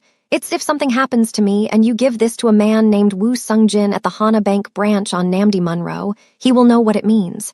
He will make sure your mother has," he stopped, reorganized. "It will change things for you and your mother, permanently." Alyssa looked at the ring, at his face, at the ring again. "How much is it worth?" she said. He told her. She received the number the way she received most things, without the performance of reaction, just the quiet incorporation of information into an existing picture. "That's enough to leave here," she said. "Yes. And get Mama a different job." "Yes. And for me to go to a school with," she paused, selecting the specific thing that mattered most from what was apparently a considered list. "A science lab." "Yes," he said, "all of that and more." Alyssa looked at the ring for a long time. Then she looked at him. "Why are you giving it to me now?" she said. The question carried more precision than its surface suggested. Not why me, she had apparently resolved that question to her own satisfaction by some internal process he had not been party to. Not what does it mean. She had already mapped the ring's function with the efficient comprehensiveness of a child who asks one question and retrieves the full answer rather than proceeding in installments. Specifically, why now? The timing. The stairwell. He held her gaze. He did not offer her the simplified version. She had not, in 6 days, demonstrated any tolerance for the simplified version of anything, and he had learned to respect this as a form of intelligence rather than attempt to manage it. "Because the men upstairs are looking for me," he said. "And if they find me, I want you to have something that means you never have to stay at the bottom of a building again. I have made transfers, signed instruments, moved assets across jurisdictions with the efficiency of a man who understands that wealth is most powerful when it is most mobile. I have given men things that changed their lives, for the better and for otherwise. I have never before crouched on a concrete floor with a wound held together by cartoon kittens and offered everything I owned to a 7-year-old. And I have never before had someone refuse it." Alyssa reached out. For a moment he thought she was going to take it. Her small fingers extended toward his hand, and he felt the weight of the transfer about to happen, the 19 years of the ring's particular gravity preparing to shift. She folded his fingers over it instead.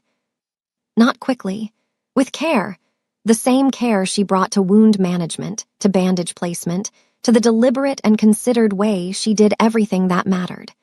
She pressed his hand closed around the ring with both of hers and held it there for a moment, the way you hold something you want to make sure is properly secured. Then she let go. He looked at his closed fist. "Alyssa, you'll need it," she said, "to get back." "Get back where?"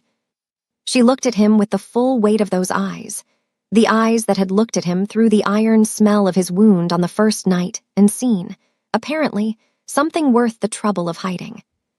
"Busan," she said. On the slow train, you said there was extra time at the window. The corridor above was no longer silent. The footsteps had resumed, descending now, measured and unhurried, the sound of a clock running down to something that had been scheduled in advance and was proceeding on time. You keep it, he said. If I come back, you can give it to me then. And if you don't? He looked at her. At the wall behind her, the sons, the house, the woman with the long coat, his tired portrait, the bowl of soup, the drawing of the ring itself in crayon and the sea. The invented horizon. The yellow marks across the blue that she had gotten true without a reference. Then you take it to Wu Sung-jin, he said, and you become a doctor, a real one, with actual instruments. Alyssa considered this, with the seriousness of someone reviewing the terms of a significant agreement. Then she turned and opened the avocado bag. She removed the drawing pad and found a clean page. She worked quickly, not with her usual deliberate pace, but with the speed of someone who has assessed the available time and adjusted accordingly. 30 seconds. 40. She tore the page out and held it up. It was him again. Not the tired portrait on the wall, this one was different. Standing. Upright, the suit replaced by something less specific, a shape that suggested a person in motion rather than a person enduring. The ink at his throat still present, but in her rendering carrying the quality it always carried in her drawings, patterned, deliberate, belonging to him rather than marking him. And beside the figure, small but clearly present, a child with a stethoscope. On the train. The window behind them, rendered in the same yellow she had used for the sea, the light coming through it, the horizon visible beyond. At the bottom of the page, in the large and careful letters of a child who has learned to write and takes the written word seriously. Come back. She folded it. She pressed it into his hand alongside the ring. That's worth more than the ring, she said, so you have to bring it back when you return it. The stairwell door opened. The sound of it, heavy steel, the cousin of their own door's surrender, moved through the building's acoustics with a clarity that ended the space for anything that was not immediate. 3 sets of footsteps on the stairs, and now he could hear them without the corridor's interference, without the absorbing properties of concrete between. Professionals. Descending with the coordinated pace of people who have agreed, without needing to discuss it, on the speed that communicates control without urgency. Caillou Bong closed his hand around the drawing and the ring. He looked at Alyssa. She looked back at him with the expression she had worn on the first night, the expression that had stopped him in the doorway, that had reached past 23 years of survival architecture and done something he still didn't have the full language for. The expression of a child who had looked at a bleeding monster and seen a patient and had never once revised the diagnosis. Under the bed, he said, don't come out until your mother's voice, only hers, do you understand? Yes, she said. She did not move immediately. She stood before him for one more second, and then she did something she had not done before, something that arrived without announcement and without the careful deliberation she brought to all her significant actions. She stepped forward and pressed her face briefly against his arm. Not a hug, she was too precise for gestures that weren't exactly what they meant. Just contact, brief and complete. Then she went under the bed. The avocado bag, the drawing pad, the stethoscope settled into silence. Caillou Bong turned to face the door. The footsteps reached the bottom of the stairs and stopped. He looked at his closed fist, the ring, the folded page. He opened his hand. He looked at the drawing one more time, the window light, the invented horizon, the 2 figures on the slow train. Come back. He placed the folded page beneath the mattress edge, where Alyssa could reach it. The ring he put back on his finger. Not for what it communicated to the men about to come through that door, though it communicated something, and he was not above using every available instrument. He put it back because she had told him he would need it to get back, and he had decided, in the space between her folding his fingers over it and the footsteps reaching the bottom of the stairs, that she was right. She had not yet been wrong about anything. 3 knocks on the door, even, spaced with a patience that had stopped pretending to be anything other than what it was. Caillou Bong, the Iron King of Seoul's underworld, the man the city had spent 2 decades fearing, currently standing in borrowed clothes with cartoon kittens on his ribcage and a crayon drawing of a slow train under the mattress behind him, straightened to his full height. He pressed his palm flat against the door. And for the first time in 6 days, he spoke at full volume. "I know who sent you," he said. His voice arrived in the corridor the way it was designed to, with the total authority of a man who has never once needed to raise it to be heard. "Tell him the Iron King is standing, and tell him what that means." Silence from the corridor. Then, after a beat that contained something he recognized as recalibration, a voice, young, controlled, wearing a professional surface over something that was not, quite, as certain as it was trying to present. "Sir," the voice said, "he says to tell you he expected you to be dead by now." Caillou Bong looked at the mattress, at the edge of folded paper just visible beneath it. "Tell him," he said, "that a doctor disagreed." The corridor held the silence for 11 seconds. Caillou Bong counted them against his palm, still flat on the door, feeling the steel's cold communicate itself up through his hand and into the arm that was managing the weight of his posture with the focused determination of a structure that knows it is being load-tested and has decided not to yield on principle. 11 seconds was a long time in an operational context. It meant the voice on the other side had a chain of communication to manage, a report to make, an instruction to receive, a decision being made by someone who was not present and whose absence from the door meant he was either directing from a position of strategic remove or had not yet committed to the version of this that ended with the door coming in. The lead enforcer. Caillou Bong had not let himself think the name directly until now. He had managed it at the perimeter of his thinking, acknowledging its shape without looking at it full on, the way you manage a source of heat by being aware of its position without standing in it.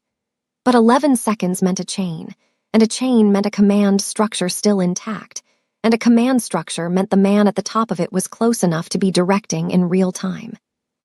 He was in the building, possibly the floor above, possibly outside in the black SUV that Caillou Bong had heard depart and return twice in the last 24 hours, its engine carrying the particular idol of a vehicle that had committed to patience as a tactic.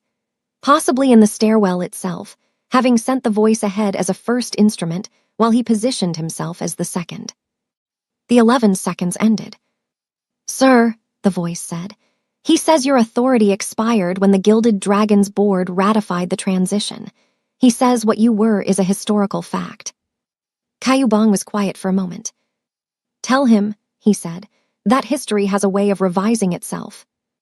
The silence that followed was shorter. 4 seconds.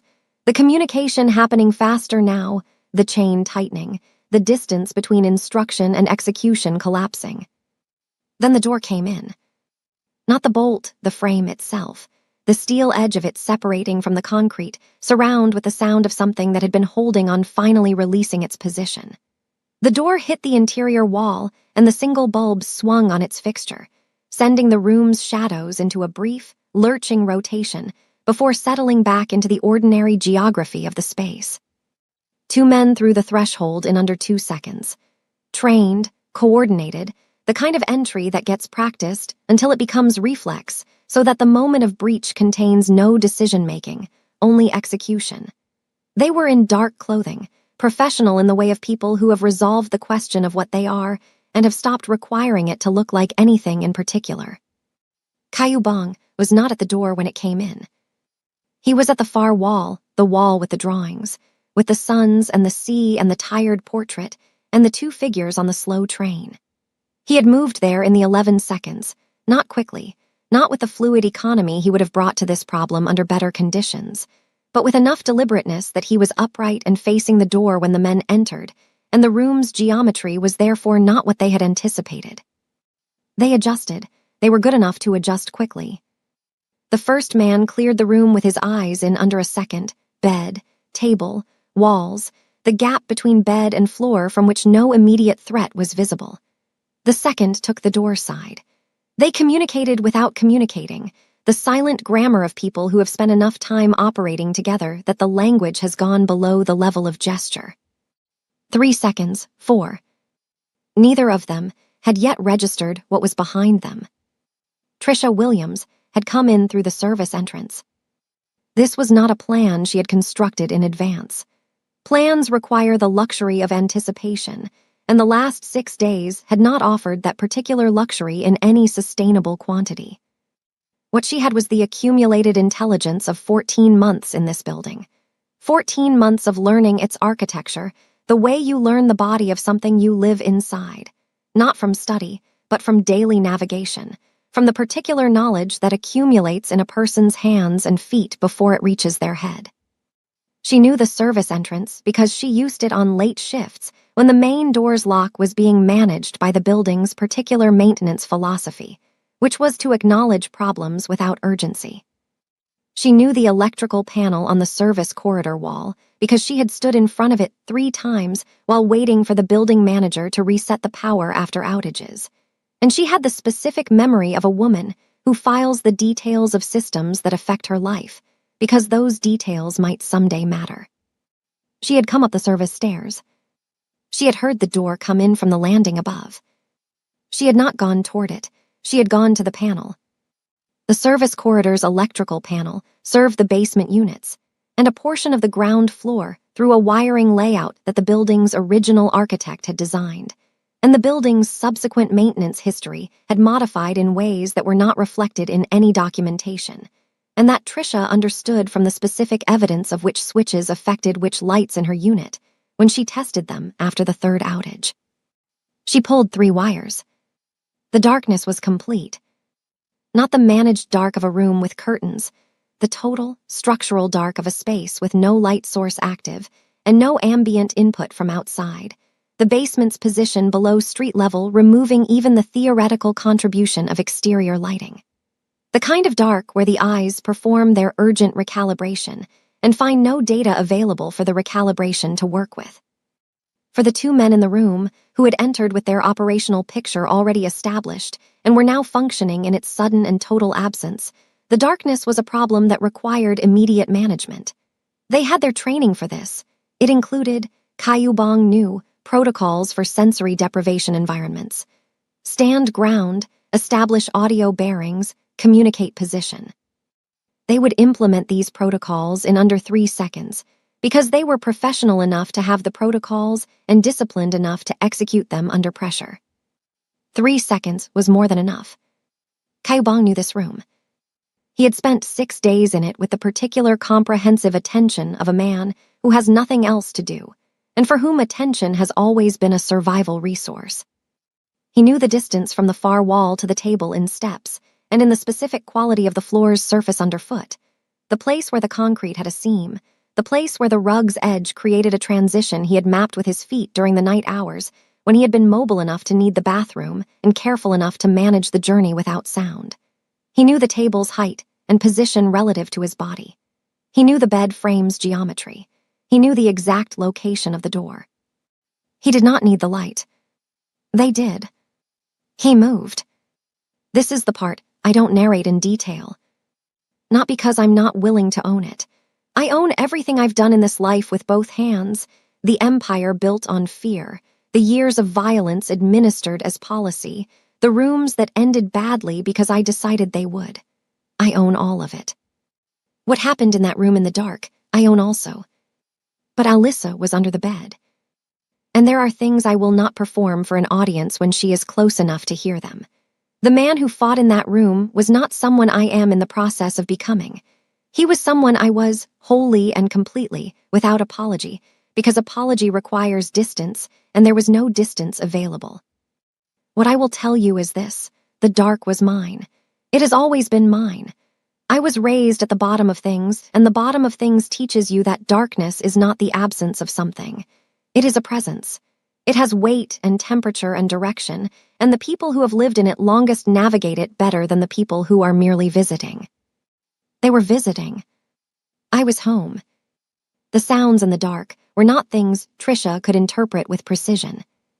She was in the service corridor with her back against the wall beside the panel, her hands still on the pulled wires, her breathing reduced to the minimum that biology would permit. She had learned in 6 days what the silence of the room sounded like when it was inhabited by people managing their presence carefully, and she understood that what she was hearing now was a different category of sound entirely. Brief, close, purposeful, with the quality of things being decided rather than things being observed. She did not go in. This was the hardest thing.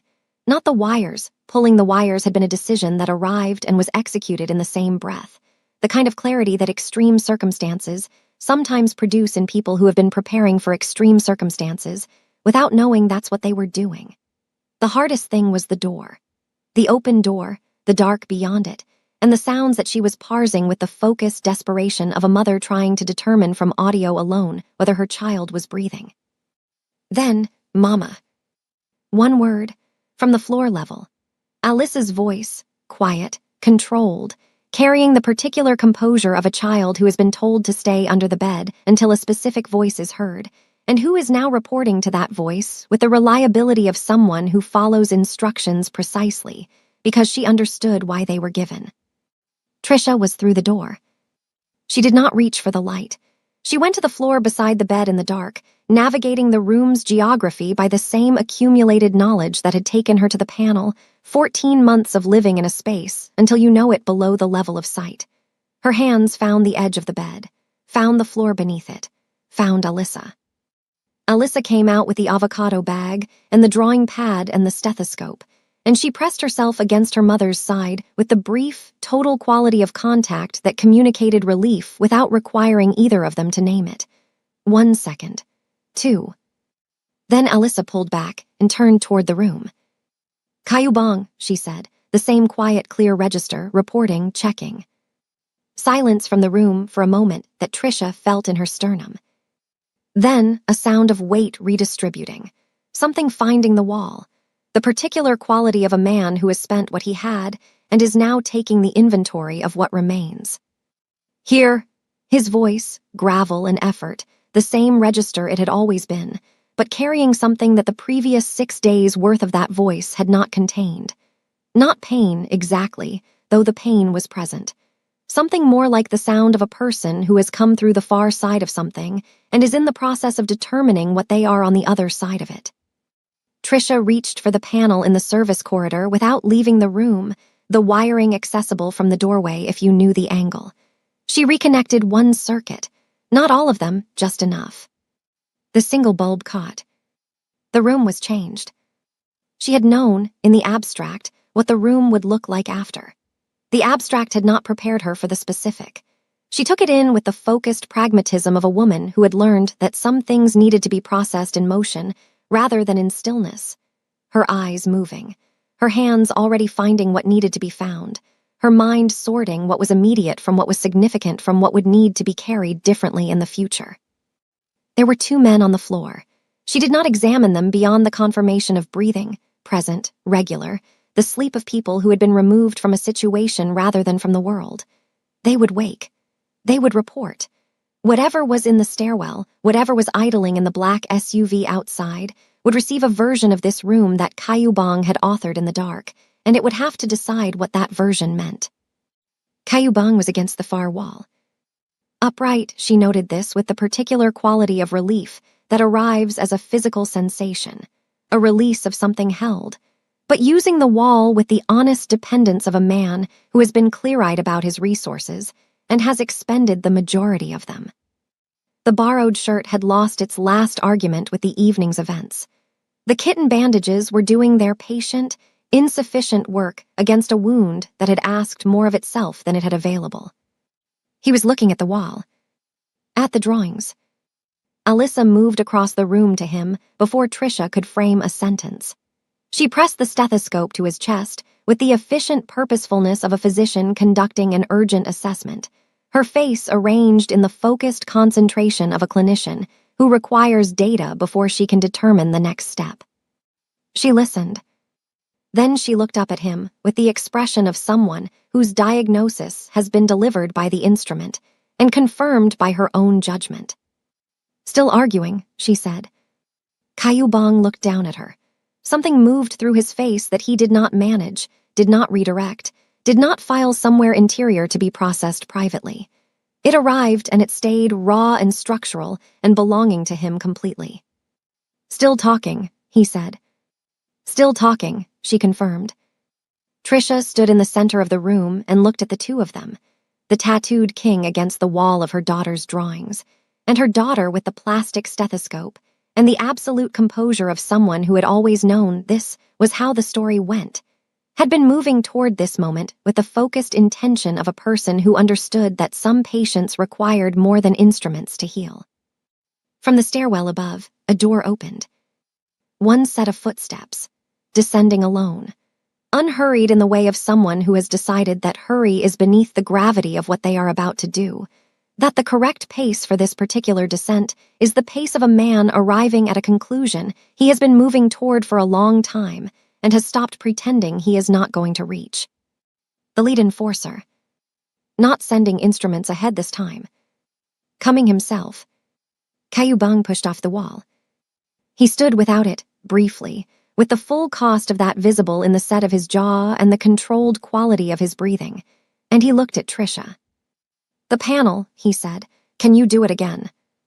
Trisha looked at the doorway, at the service corridor beyond, at the wiring she had already pulled once tonight, in the dark, with her hands on a system she understood because she had paid attention to the things that affected her life. "Yes," she said. "Not yet," he said, "when I tell you." She looked at him, at her daughter, at the drawings on the wall behind them both, the sea, the horizon, the two figures on the slow train. "When you tell me," she said. The footsteps reached the bottom of the stairs. And in the suffocating silence of the basement, the room held its breath, the woman at the panel, the child with the stethoscope, and the man who had fought in the dark for something he had no previous experience of protecting, standing at the full height of what he was, waiting for the door. The footsteps stopped outside the door. One set. The lead enforcer did not announce himself through intermediaries this time. He had sent his instruments ahead and received their report in whatever form the dark had delivered it, and he had descended alone with the particular quality of a man who has decided that the matter requires his direct attention. Not because the instruments had failed, exactly. Because what they had encountered had revised the operational picture sufficiently that he needed to see it himself. Caillou Bang knew this about him.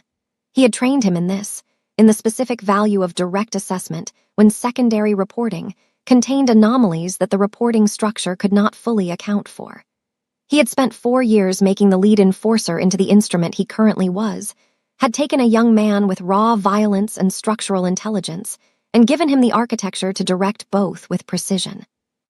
He had built him in the specific way that men in his position build successors, not with affection, because affection was not a currency he had traded in, but with the comprehensive investment of someone who understood that the quality of what came after him reflected the quality of what he had been.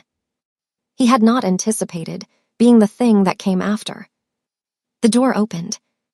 Not kicked in this time. Pushed with the controlled, unhurried pressure of a man who does not need to force his way into rooms because rooms have always opened for him, and who understands that the manner of entry communicates something about the person entering that a forced breach cannot. The lead enforcer filled the threshold.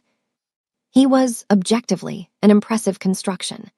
Caillou Bang had always known this, had tracked it, in fact, across the 4 years of his development with the evaluating attention of a craftsman monitoring the progress of significant work.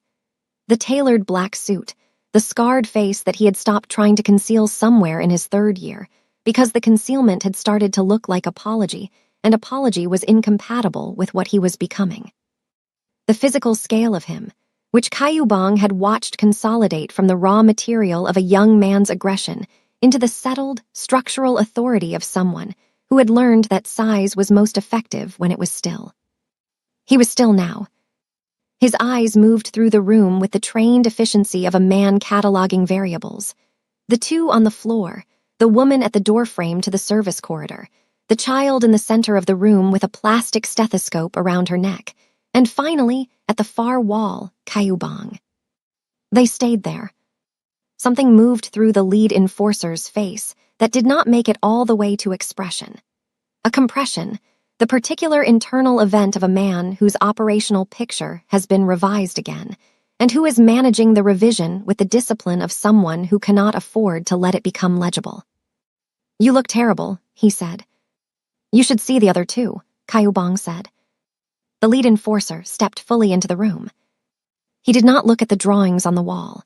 He did not look at the kitten bandages or the avocado bag or the faded quilt with its map of the last 8 days rendered in evidence. His eyes remained on Kayubong with the focused, absolute quality of a man for whom the room contained exactly one relevant variable, and he was looking at it. "The board ratified the transition 46 hours after you disappeared," he said, the tone of a man delivering a factual briefing. Neutral, precise, stripped of the editorializing that personal investment would have produced, which was itself the editorial, Kayubong understood. The performance of neutrality by someone for whom neutrality was not natural was its own form of communication. "The Gilded Dragon is operating. The district is under management. What you built is intact." "What I built," Kayubong said. "What we built," the lead enforcer said. "A fractional adjustment. The first one. What I finished building after you were no longer in a condition to." "I was in a condition," Kayubong said. "Someone changed the condition." The room held this for a moment. "You were going to negotiate with the Busan faction," the lead enforcer said. Not a question. The tone of a man stating the premise of an argument he has been having internally for longer than tonight. "You were going to give them the southern routes in exchange for a peace that would have cost us more than the war would have. I ran the numbers. I ran them 4 times. The negotiation was going to hollow the empire from the inside over 18 months, and you were going to let it happen because you were tired." The last word landed differently from the others. Tired. He had not said weak. He had not said failing. He had chosen tired with the precision of someone who understood the word's specific weight, its accusation and its accuracy both held inside it. Kayubong looked at him. "You were right," he said. The lead enforcer held very still. "I was tired," Kayubong said. "I had been tired for a long time. You were right about the negotiation, and you were right about what it would have cost, and you were right that I was no longer making decisions from the place that built the empire. You were right about all of it." He let that sit. "And you still sent men to put a bullet in me." Something shifted in the lead enforcer's face. The compression deepening, the internal event becoming larger, requiring more management. Kayubong had spent 4 years learning to read this face, and what he was reading now was not the operational neutrality that the man had walked in wearing. Beneath it, doing the structural work that the neutrality was designed to conceal, was something that the lead enforcer had apparently not fully anticipated needing to manage in this specific room. Pain. Not remorse in the abstract policy sense, the actual, specific pain of a man who has done something to someone he could not name the full nature of his relationship with, and who has been carrying the unnameable thing since before the bullet was authorized. "I needed it to be clean," the lead enforcer said, the first sentence he had delivered without the quality of a briefing, raw at its edges. "If you had simply stepped back, if you had given the word to transition, the factions would have read it as abdication. They would have moved on the Eastern Territory within the month. Everything would have come apart." A pause. "I needed the king to fall, not retire. I needed the story to be the right story for what came after." "And now," Kayubong said. The lead enforcer looked at him. At the borrowed shirt, the kitten bandages visible above the collar, the dragon's signet on the right hand, the full and frank evidence of 8 days in a basement at the bottom of a building he would never have previously acknowledged the existence of. He looked at all of it with the comprehensive attention of a man conducting an assessment he had not expected to be conducting. "Now the story is complicated," he said. "Good," Kayubong said. "Simple stories are for men who haven't been paying attention. This is the moment. I have run more times than I can account for." He came in to finish it. I knew this, not as a fear, not as an assumption, but as the operational read of a man who trained the person across from him and understands his methodology. He came in because the instruments had sent back a report that required direct assessment, and direct assessment in this context had only one available resolution. But he was also a young man who had walked into my office at 22 years old with raw intelligence and nowhere to put it, and whom I had spent 4 years turning into something I believed in. Not loved. I had not used that word in 20 years, and I was not going to reconstruct it in a basement at my own dissolution. But believed in. The way you believe in something you made with your full attention. He came to finish it. What he found was a man in a borrowed shirt with cartoon kittens on his ribcage, standing in front of a wall covered in a child's drawings and declining to move. I want to tell you the decision I made was strategic, that I assessed the variables and calculated the most effective approach, that the Iron King performed, in those next 60 seconds, the most sophisticated negotiation of his career. The truth is simpler and harder than that. I was standing in front of Alyssa's wall, and I had decided, with a completeness I had not previously experienced on any question, that I was not moving. The lead enforcer's eyes went to Alyssa. She was standing in the center of the room where she had been standing since the door opened, not behind Kayubong, not pressed against the wall, not positioned in any of the places a frightened child positions themselves when danger enters a room. Standing in the center of it, the stethoscope around her neck, the avocado bag over her shoulder, looking at the lead enforcer with the full, dark, receiving attention she brought to all significant things. She was studying him, not with fear, with the focused diagnostic interest of a child who has decided she is gathering information about something she has not encountered before and intends to reach her own conclusion about. The lead enforcer looked at her for a long moment. Then he looked back at Kayubong. "Who is she?" he said. "My doctor," Kayubong said. The silence that followed this had a different quality from the silences that had preceded it. The operational silences, the ones measuring distance, calculating angles, managing the timing of decisions that had been made in advance of the room. This one was different. This one contained genuine uncertainty. The lead enforcer, who had built his authority on the elimination of uncertainty from his operational picture, stood in a basement room and experienced, Kayubong could see it, the particular disorientation of a variable he had no category for. "She hid me," Kayubong said. "8 days ago I came through that door with a bullet in my side, expecting the floor to be the end of it. She put me in the bed. She treated the wound. She turned away your men with a crayon drawing." He paused.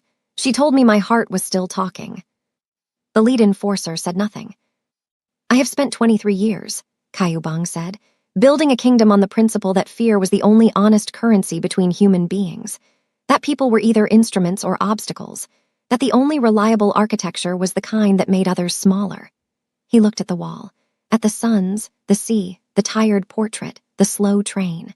"A 7-year-old girl with a plastic stethoscope has spent 8 days demonstrating that I was wrong about every single item on that list." He turned back to the lead enforcer. "You want to know what the story should be," he said. "For what comes after, for the factions, for the board, for the version of events that holds the Empire's walls up." He took one step forward, the full cost of it visible, the wound making its accounting audible in the quality of his breathing, his body's honest report of its own condition delivered without his permission. "Here is the story. The Iron King went into the dark. What came out of the dark is something the factions have not encountered before and do not have a category for. That story is more useful to you than a clean death. A king who cannot be killed by his own best instrument is a different kind of king than the one you put the bullet in." The lead enforcer was very still. "And if I disagree," he said. Kayubong looked at him. Then he did something he had not done in the 4 years of the man's development, in the full span of their operational relationship, in any of the rooms they had shared across the architecture of the empire they had built together. He told him the truth, without the management layer. "Then you will have to come through me," he said. "And I want you to understand what that means, not as a tactical assessment, not as a negotiation position." His eyes moved briefly to Alyssa, 1 second, the look of a man confirming the location of the thing that has reorganized his entire operational picture, and then back. "If you come through me, you come through the first person in 23 years who looked at what I am and decided it was worth the trouble of saving. And I have discovered, in the last 8 days, that I am no longer capable of allowing that." The room was completely still. Alyssa walked forward. She stopped in front of the lead enforcer and looked up at him with the full weight of her diagnostic attention, the stethoscope swinging gently with the movement of her stopped body. She studied his face with the focused, receiving quality she brought to all significant assessments. "You're the one who hurt him," she said, "not an accusation, a clinical finding." The lead enforcer looked down at her. Something happened in his face. The professional surface, the constructed neutrality, the operational architecture of a man who had decided what he was and had stopped requiring it to look like anything other than what it was. It moved. Fractionally. The way stone moves when water has been working on it long enough that one morning there is a crack where yesterday there was none. Yes, he said, the first word he had delivered in this room without the quality of management. Alyssa considered this for a moment with the seriousness of a physician, incorporating a significant piece of case history. He's better now, she said. You should know that. She turned and walked back to stand beside Kayubong.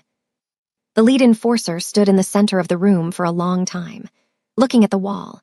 At the drawings, the suns with faces, the house with the outward opening door, the sea, the slow train, the two figures at the window.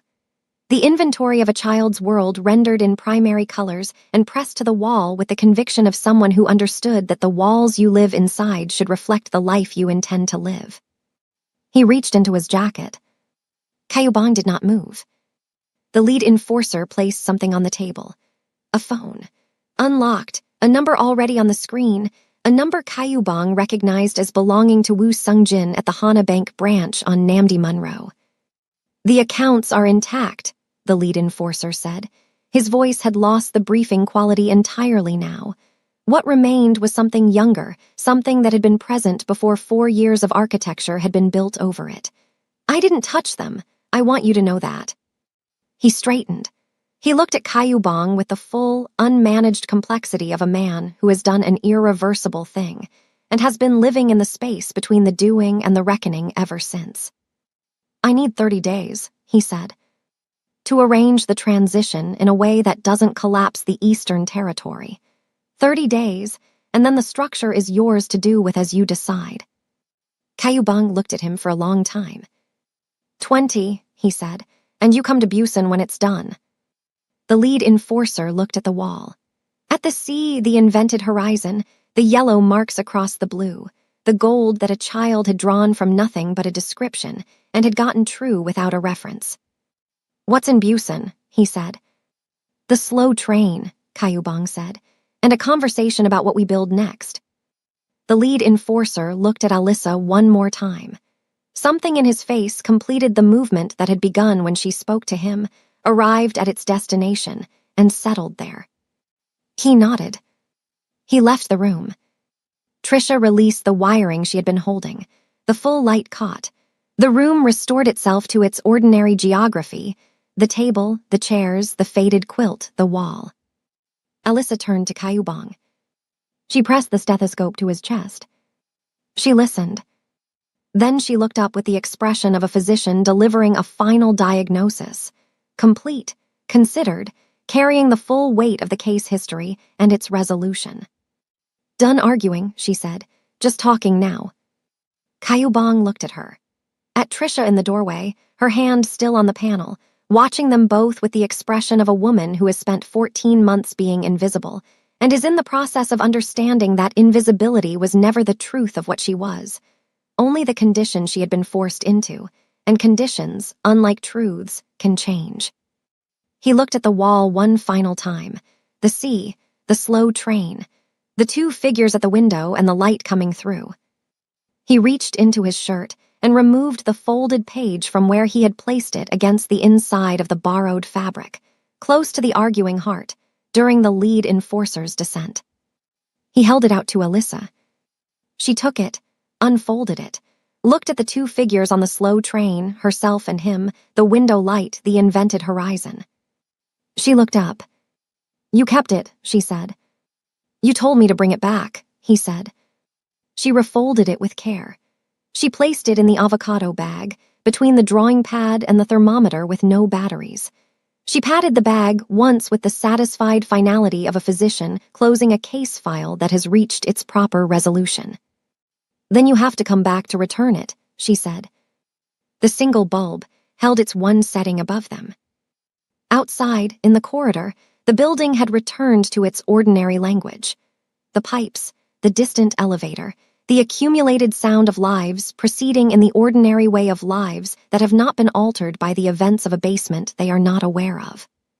And somewhere in the city, pointed south toward a coast that smelled of salt and looked like liquid gold when the light was right.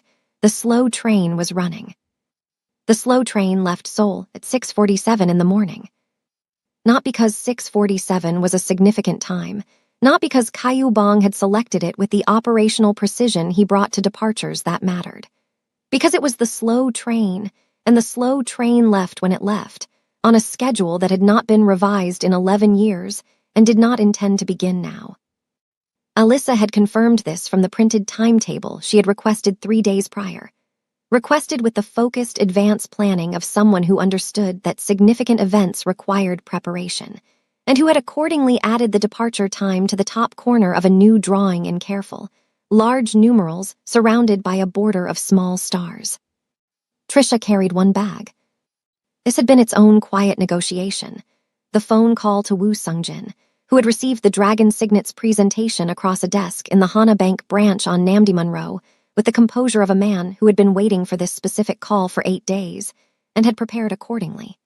The accounts, the arrangements, the particular and comprehensive way that significant resources, properly directed, could reorganize the arithmetic of a life that had been running on the wrong numbers for too long. Trisha had sat across from Woo Sung-jin with her hands folded in her lap, and her face arranged in the expression of a woman determined not to perform a reaction to information that was altering the fundamental geometry of her future, and she had mostly succeeded. She had cried once, in the bathroom of the Hana Bank branch, with the efficient privacy of a woman who understood that some things needed to be felt, and then filed so that the next thing could be faced clearly. She had come out and signed what needed signing. One bag, because the apartment at the bottom of the building contained almost nothing she needed to take, and everything she needed to leave behind was too large for luggage. Alyssa sat at the window. Caillou Bong had given her this position without discussion, had settled into the aisle seat with the matter-of-fact quality of a man making a decision, so obvious it did not require announcement. She had looked at him when he did it, and something in her look had contained the recognition of a gift being given in the language of people who do not make speeches about gifts. She had turned to the window and placed both hands flat on the glass, with the reverence of someone touching something they have been moving toward for a long time.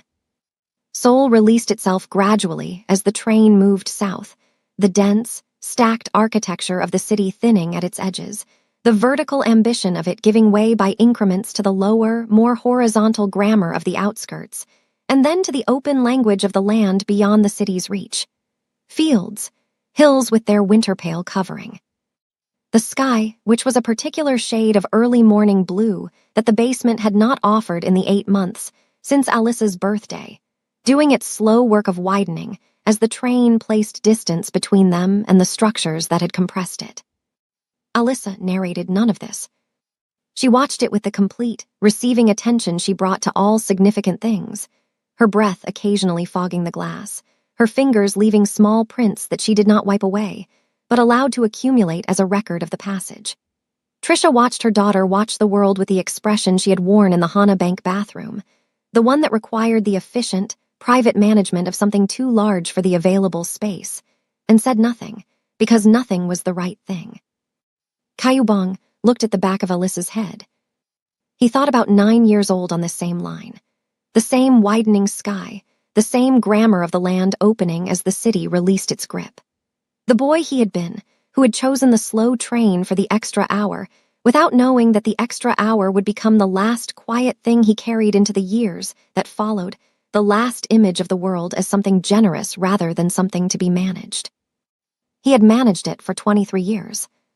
He was considering, with the particular consideration of someone doing it for the first time in a long time, what it might mean to stop. I have a complicated relationship with the word peace. It was never, in the vocabulary of my adult life, a state I associated with myself. Peace was the condition of people who had resolved their conflicts through surrender or exhaustion, a managed absence of war rather than the presence of something genuinely different. I had treated it the way I treated all absence, as a temporary condition preceding the next event.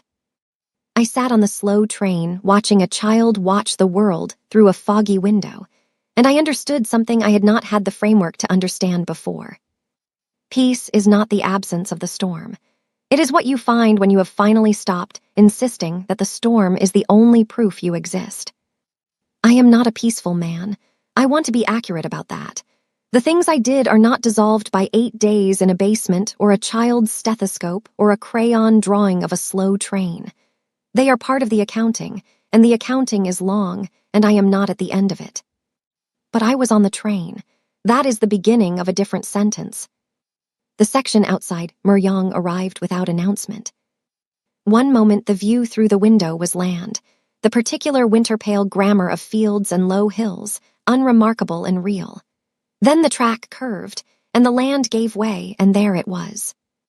Alyssa went very still. The stillness was different from all her other stillnesses, different from the clinical stillness of assessment, from the professional stillness of someone managing a room with the authority of their attention. This was the stillness of a person whose entire inventory of prepared responses has been made inadequate by what they are encountering, and who has stopped managing their reaction because no management is sophisticated enough for the thing in front of them. The sea in winter light. The sun was at the angle. Kayubong had not planned this, had not calculated the departure time against the hour of arrival at this specific section of track, had not attempted to engineer the moment. But the light was exactly what it was when he had been 9 years old on this same train, and the surface of the water was doing what it did when the light was right, catching it and distributing it across the whole face of the water in the specific, inexplicable way that had no adequate comparison except itself. Liquid gold. Alyssa's hand found Kayubong's arm. She did not look at him. She kept her eyes on the window, on the water, on the gold moving across it in the slow, breathing rhythm of something larger than anything that breathes. But her hand found his arm and closed around it with a brief, total quality of contact that communicated, not words, not the grammar of a sentence, but something below language, something that arrived and was received in the register where the most significant things are transmitted. You told me the truth. He looked at the side of her face, at the light from the window catching the edges of her profile, the serious, composed face of a child who had looked at a bleeding monster in a doorway, and decided, with the full weight of whatever she was, that he was worth the trouble. He looked at her the way you look at something you have spent a long time being unable to see clearly, and are now seeing, for the first time, at the right distance and in the right light. Trisha was watching the water, too. Her face, in the window's reflection, the face of a woman who had been invisible for 14 months by practice and by necessity, and by the particular mathematics of a life that had run out of margin, was doing something he had not seen it do in the 8 days in the basement. Not the hunger-lie expression, not the managed composure of a woman determining in real time what the next 60 seconds required of her. Something else. Something that had been there before the invisibility had been required of her, and had survived it, intact, waiting. She was simply present. The water moved through the window and moved through them, and the train carried them south toward the coast. Busan received them the way it always had, with the salt in the air arriving before the station, before the visual confirmation, the smell of it coming through the gaps in the trains, sealing with the insistence of something that does not wait to be formally introduced. Alyssa lifted her head from the window. She breathed in. She looked at Kayubong. He looked back at her. "Salt," she said. "Salt," he confirmed. She turned back to the window with the expression of a scientist confirming a hypothesis, not triumphant, not performed, just the clean satisfaction of a prediction meeting its evidence. The harbor was 20 minutes from the station on foot. Kayubong knew the route the way he knew the slow train's timetable, not from recent familiarity, but from the deep storage of a boy who had walked it enough times that the knowledge had settled below the level of conscious navigation and become simply a fact of his body. Left at the fish market. Down the hill, where the road narrowed and the buildings on either side got older and shorter and began to smell of rope and dried things and the particular accumulated history of a working waterfront. Then the wall at the end of the road, and the gate in the wall, and beyond the gate the harbor opening out. He had not been back in 23 years. The fish market had changed. The hill road had not. The gate was the same gate. He pushed it open. Alyssa went through first. She walked to the edge of the harbor with the focused, unhurried pace of someone covering the final distance to something they have been moving toward, and she stopped where the stone edge of the harbor met the water. She looked out.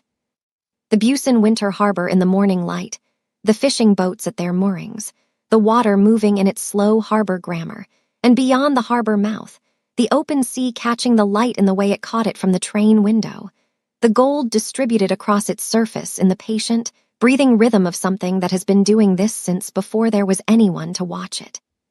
She did not say anything for a long time. Then she opened the avocado bag. She removed the drawing pad. She sat down on the harbor stone with the deliberate purposefulness of someone beginning a significant piece of work, and she opened the pad to a clean page, and she began to draw. Caillou stood beside Trisha and watched her daughter draw the sea from the sea itself, not from description, not from another drawing, but from the actual thing, in the actual light, with the actual salt in the air and the actual sound of it in the harbor's contained acoustics. "She's been preparing for this," Trisha said, quietly, not to him specifically, not to anyone specifically, just speaking the thing into the salt air because the air was the right recipient for it. "I know," he said.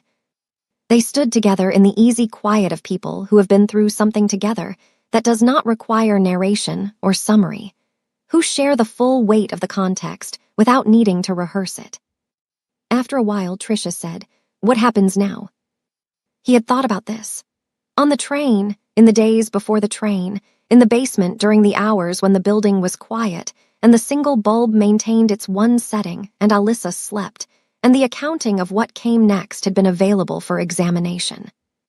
He had thought about it with the same comprehensive attention he had brought to every significant strategic question of his adult life, and he had arrived at an answer that was shorter and less elaborate than the 23 years of questions preceding it. "Something different," he said. Trisha looked at him. "Something that doesn't require the bottom of a building," he said. "Something that Alyssa can see clearly when she's old enough to look back at it." He paused. "Something worth drawing." Trisha was quiet for a moment. "That's a significant reduction in scope," she said, "for a man who ran an empire." "The empire," he said, "was not worth drawing." Alyssa held up her drawing.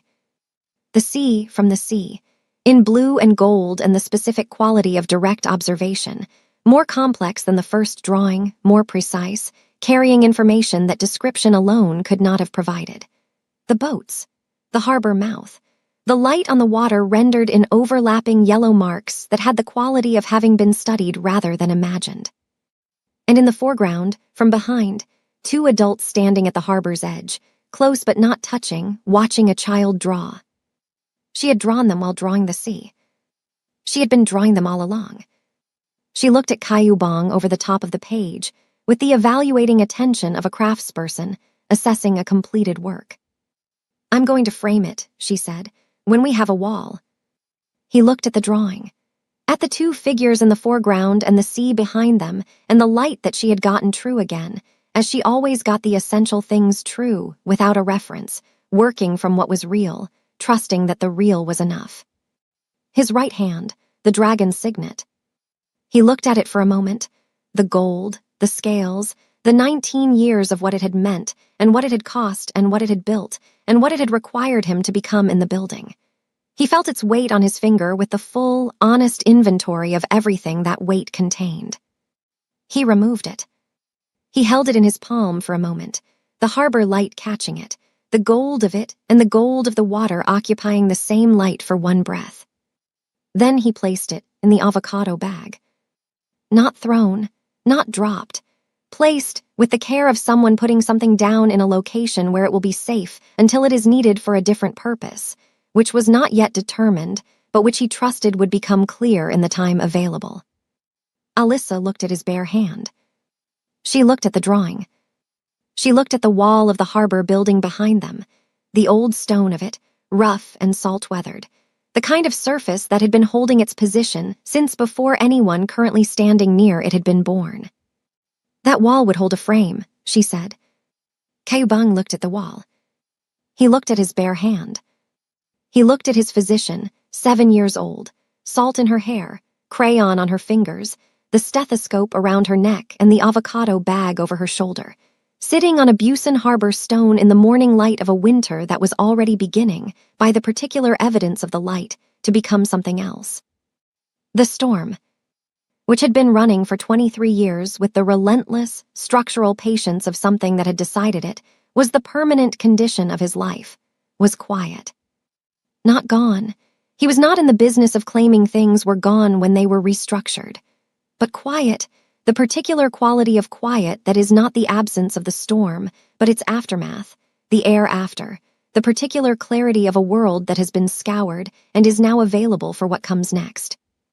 He sat down on the harbor stone beside her. She passed him a crayon. Blue. He looked at it, at his hand wrapped around it, the tattooed knuckles, the bare finger where the ring had been, the hand that had signed death warrants and negotiated empires and could not, 8 days ago on a faded quilt, close its fingers around a plastic toy. He pressed the crayon to the page she had opened for him. He drew a line. Horizontal, the horizon.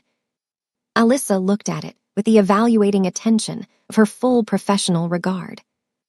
Good, she said, the word she used for hearts that were still talking and wounds oriented in the right direction. Not perfect, not finished. Better. The harbor moved in its slow, breathing rhythm around them, and the gold was on the water. And behind them, Trisha sat down on the stone too, and the three of them were present in the morning light of Busan, at the edge of the sea that smelled like nothing else and sounded like a heartbeat without a name. The storm was quiet. The drawing was not finished. Both of these things were, for the first time in 23 years, exactly right.